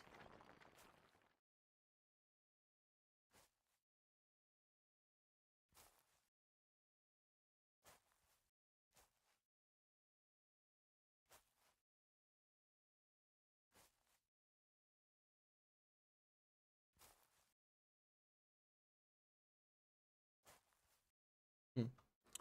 Oh, I know what's going on there. I'm using a random point inside a circle to figure out what direction to send it, but I'm not normalizing it, which means that it could be going like slightly, but way off. Oh shit! Sorry, that's the thing. Why am I saying sorry? Who am I apologizing? So that I believe is the turret movement, and now I need to make the turrets actually exist. The tough thing about this, I think, is going to be the controls, because all the weapons exist in a very specific formation, and like, well, just having the player tell the turret what to do would be easy, but I want to make sure I'm doing it in a very in an elegant sort of way, Not just having like, here is another component to put on the player avatar, because the player avatar already has a lot of components on it. I want to figure out some sort of elegant solution that I can reuse, hopefully, because I doubt this will be the last time that I want to take input from the player for something else other than like a weapon that's actually directly on them. I was holding jump, so obviously that. Go, so I'm on there. Now, hopefully, this should mean that the force applied is always the same. It is way too powerful. Now that it's not random, I'm going to put that to 5.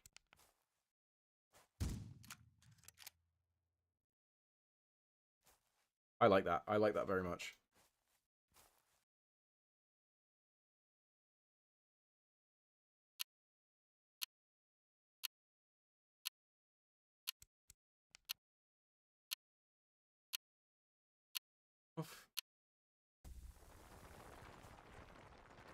I hate how in Roblox Studio there's no easy way to change how the hotbar look. That's barely anything. Oh yeah.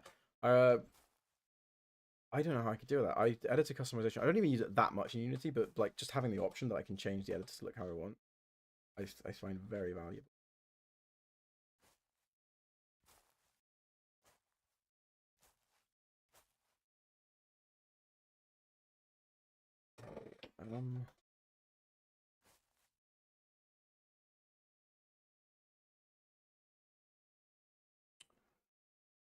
That'll work. So what I'm doing here is I have noticed that there's a problem where you kind of, not necessarily a problem, but I have noticed that you kind of snap to turret instead of, well, if you're going really fast and you're within range of a turret, it will just stop you in your tracks and pull you in, and I don't want it to do that. So what I'm going to do is I'm going to make it so instead of your velocity suddenly becoming 0, your velocity is going to trend towards 0 as you move towards the turret. So effectively, that means if you're going really fast, a turret will do like make a slight pull on you, but you'll go past it. So if you're like, I don't know, zooming on the map as recon, because you know you can shoot yourself back with your shotgun, or you're playing destruction and you're blast jumping, you won't get punished just for going past a turret. If that makes sense. But if you're just like you hop on, it will pull you in and you'll be fine.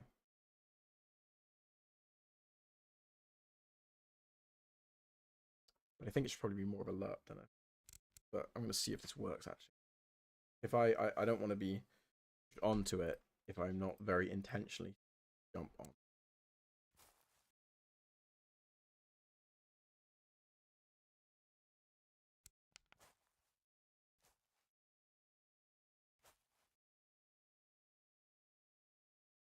A new tutorial got uploaded 2 weeks ago, but it's literally an hour and a half of him coding. It sounds like that is too far. It sounds like a very specific thing to do that shouldn't be that hard, that involves a lot of like digging into the software that it probably shouldn't. That works.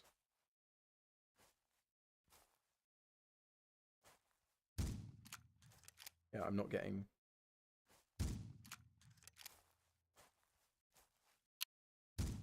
Yeah, I am in range, but it's not forcing me in. I can feel its pull, but it's not like stopping me dead in my tracks, which is exactly what I want it to be.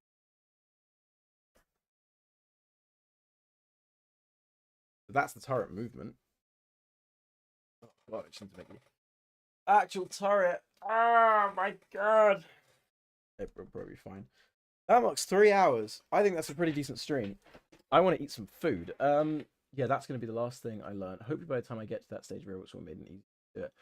Yeah, fair enough. Or I don't know, it might be good to learn about modifying the editor, even if it's a tricky thing to do. But you know, there are those things sometimes where it's just like, this sucks. Do local scripts. I talked about this a bit earlier. Why not just have like press E to enter turret? I don't like that. It is purely a vibes based thing. Like I don't have any problem with games that do that. I don't think it's a bad thing. But in like with a build fight game, I want the focus to very much be on like kinetic, smooth movement. So like with the zip line, for example, you don't press E to get on the zip line. You jump, and if your head's in the right place, you get sort of pulled in. You still have control over your movement. I'm trying to have everything give that impression, and the turret somewhat goes against that because it pulls you in and locks you in place. But if you're kind of jumping onto it, it'll pull you in. But if you're jumping through it, it won't. So yes, I could do it like that, but mostly because what if you walk by a turret and don't want to get in it? That's kind of what I'm doing now. Is like making sure that it's a intentional choice. The zip line only works if you're airborne. So if you're just walking, it won't pick you up. But if you jump and your head's in the zone, also because of the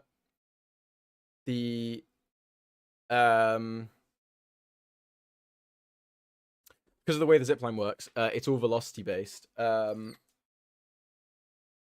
on. Sorry, I'm looking at the messages. Because it's all velocity based, if you're walking near a zipline and you're in the air and you're controlling, you still have your full control. It'll be like a slight pull towards the zipline. So if you're moving with it, if you want to go in, it will pull you in. But if you're trying to move against it, it will let you do that. Sort of like the focus for this game for me has always been on feeling very smooth and kinetic. Do local scripts and server scripts exist in Unity? Not explicitly, but you can make them. Why is your camera kind of glitching sometimes? I don't know. I've noticed that. I'm not sure what it is. Maybe a driver issue, maybe a funky USB cable.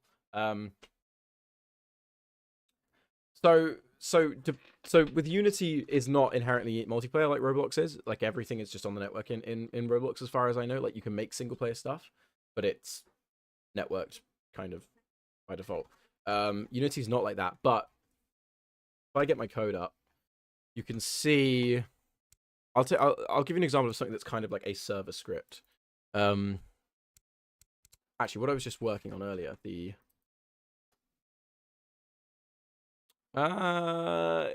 hard. Is it overheating or does it need more RAM?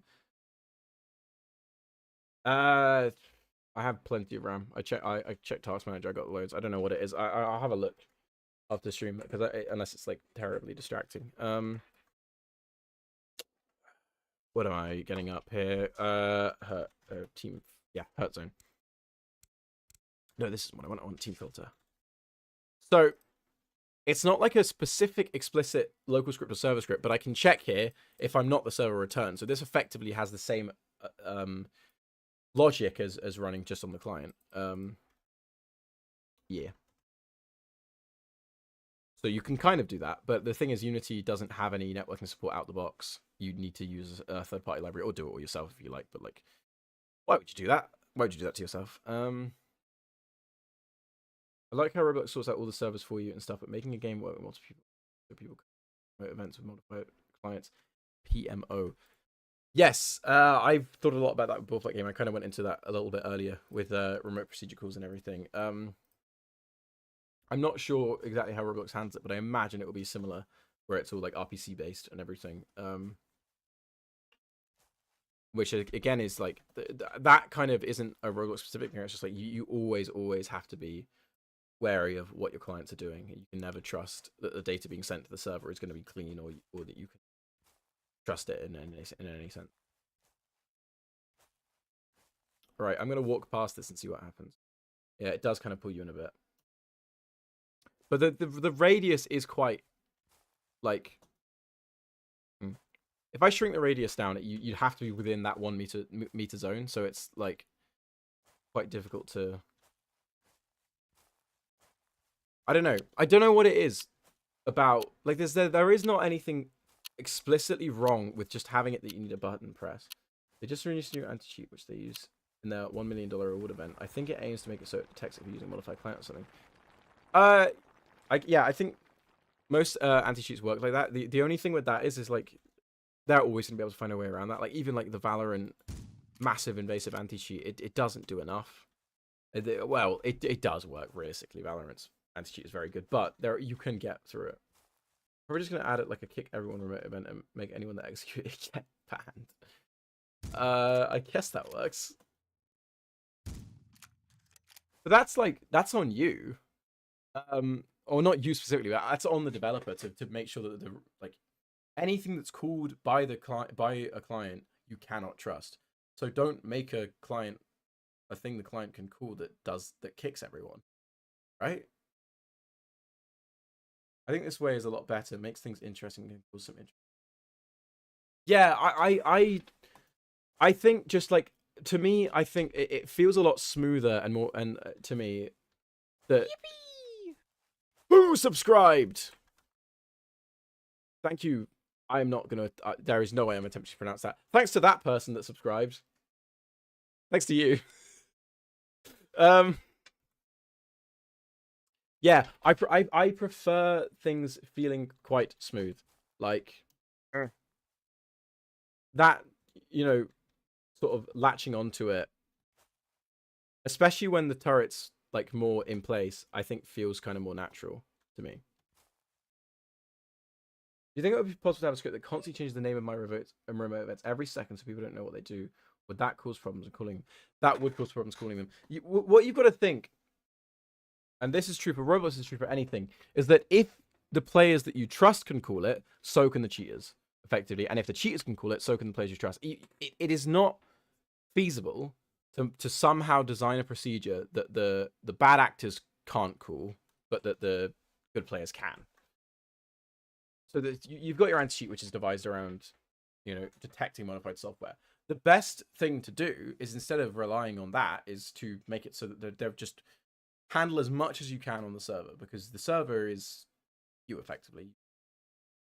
If someone's got a modified server, that's like their own fucking thing, basically, and it could be an issue. I don't know exactly how Roblox works, so this might not be relevant, but from my perspective, like making multiplayer stuff, everything in Build Fight Game, anything the client sends, you always operate under the assumption that what would happen if I'm saying something that's like, if I'm a modified actor, modified client, a bad actor sending some data here, what is it going to do? I always hated how rigid being in a sort of mountable object or vehicle is in games. I would really love a solution both immersive and gives you the control, but what you do here is really cool for your game.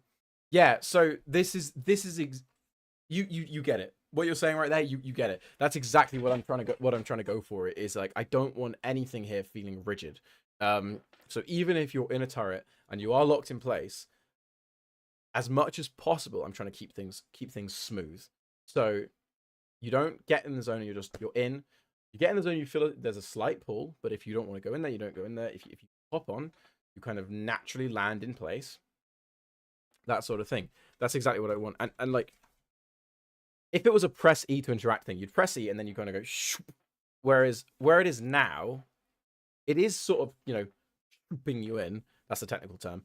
But I think it feels more natural in a sense. Like there's a kind of a pull rather than like you press a button and it just like lerps you in.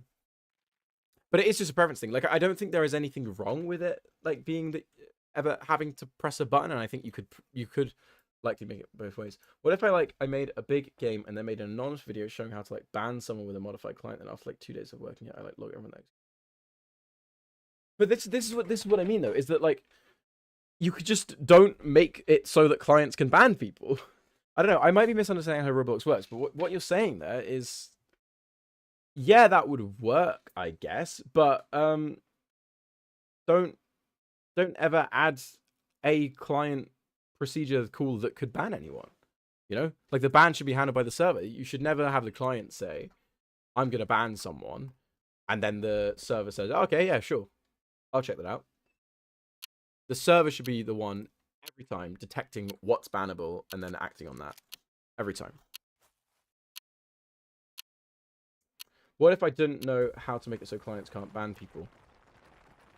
Well, this might be where where we're running into the issue of I don't know much about Roblox, but I'm assuming that you're going to have to code a ban system at some point. So just make it like that's running on what you call a server script, so it's running on the server, and it's not just that. I don't know. So what's your specific use case here for banning players? Is it like, because I'm assuming that not every client can just ban someone whenever they feel like it. Even if you're like a good, someone who's on an unmodified client, there's not just going to be a big list of players and you can just say, yes, I'd like to ban this person.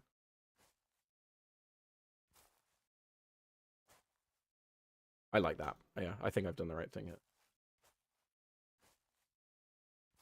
Yeah, I think I'm going to decrease the radius, so you have to be sort of closer. Haven't got around to that yet. Which is, I don't know. I maybe this is like a weird Roblox design thing, but in my head I'm just thinking like, why is it by default can a client ban someone? Why is that a thing you have to even think about?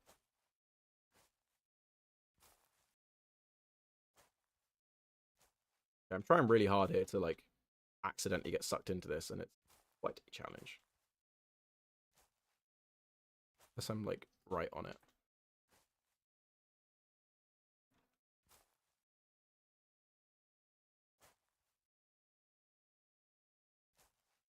I like this. I might make it so the direction that it shoots you in, if you're pressing an input key, it uses that instead of the random one. I think that would feel a lot nicer.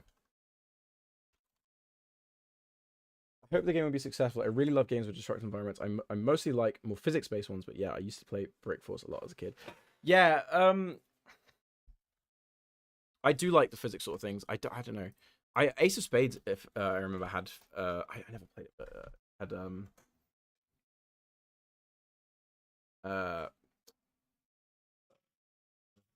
Ace of Spades had physics with its voxels on it, but I don't know. The trouble is because of the chunk system I'm using, I'm not sure how I would approach that, like performantly. I don't know. I'm not gonna say it's impossible, but something to think about. I mean, I was talking about what if I purposely added in something to ban someone so everyone that tried to do it would get banned. It's not like a bad idea necessarily. That's a honeypot. It's effectively what that is. It's just like I think it's a very extreme way of doing something when you could just try to make your game more secure in the first place. Like, but I obviously that's much easier said than done. Is the issue.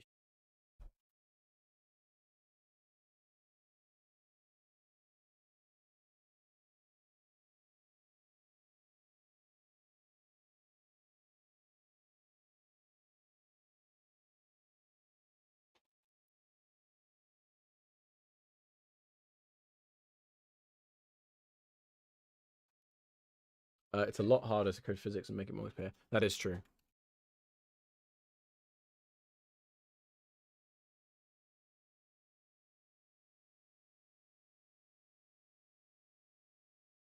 So here I'm making it so if you're pressing a movement key when you jump, it will push you in that direction instead of just in a random direction. But if you're not, it will do random.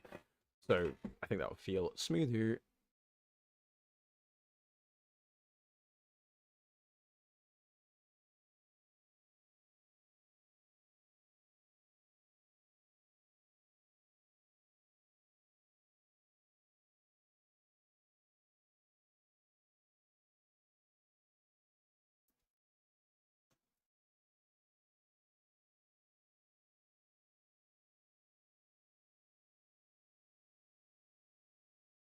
I'm going to see how this goes, and then I might call it there because I am getting... Talking to people is exhausting. Talking to imaginary people. You're not real. I need to get better at looking at the camera because I keep gesturing to chat because it's over there, but you're over there.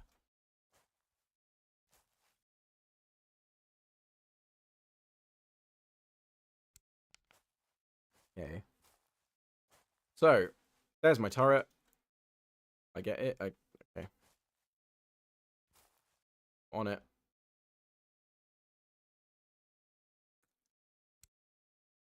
And if I jump, push me in a random direction. If I hold the D key and jump, push me to the right. Hold the S key, push me that way. That way. Might slightly increase the pull rate. I'm not even streaming right now. That's true. I read that message and I was so terrified that I'd like fucked up OBS or something and something would go wrong. Honestly, don't even joke about that. I'm trying to find a balance here. Too much stress makes the guy go crazy. That's true.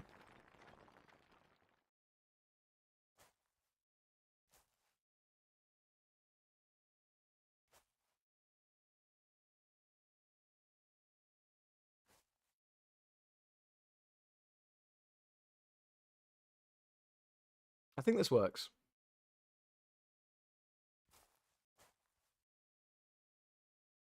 I just need to change the radius again because I changed it in the editor and then didn't actually like update it. you kind of have to be not quite inside, but within that range. Probably have to find out how to do raycasting for the grapple. Yeah, raycasting is very fundamental. Like that's it. Yeah, learn raycasting. It does everything. Everything's a raycast in the end. Slightly. Okay, I am saying that is a turret. I mean, it's not because it doesn't do anything yet, but that's turret movement.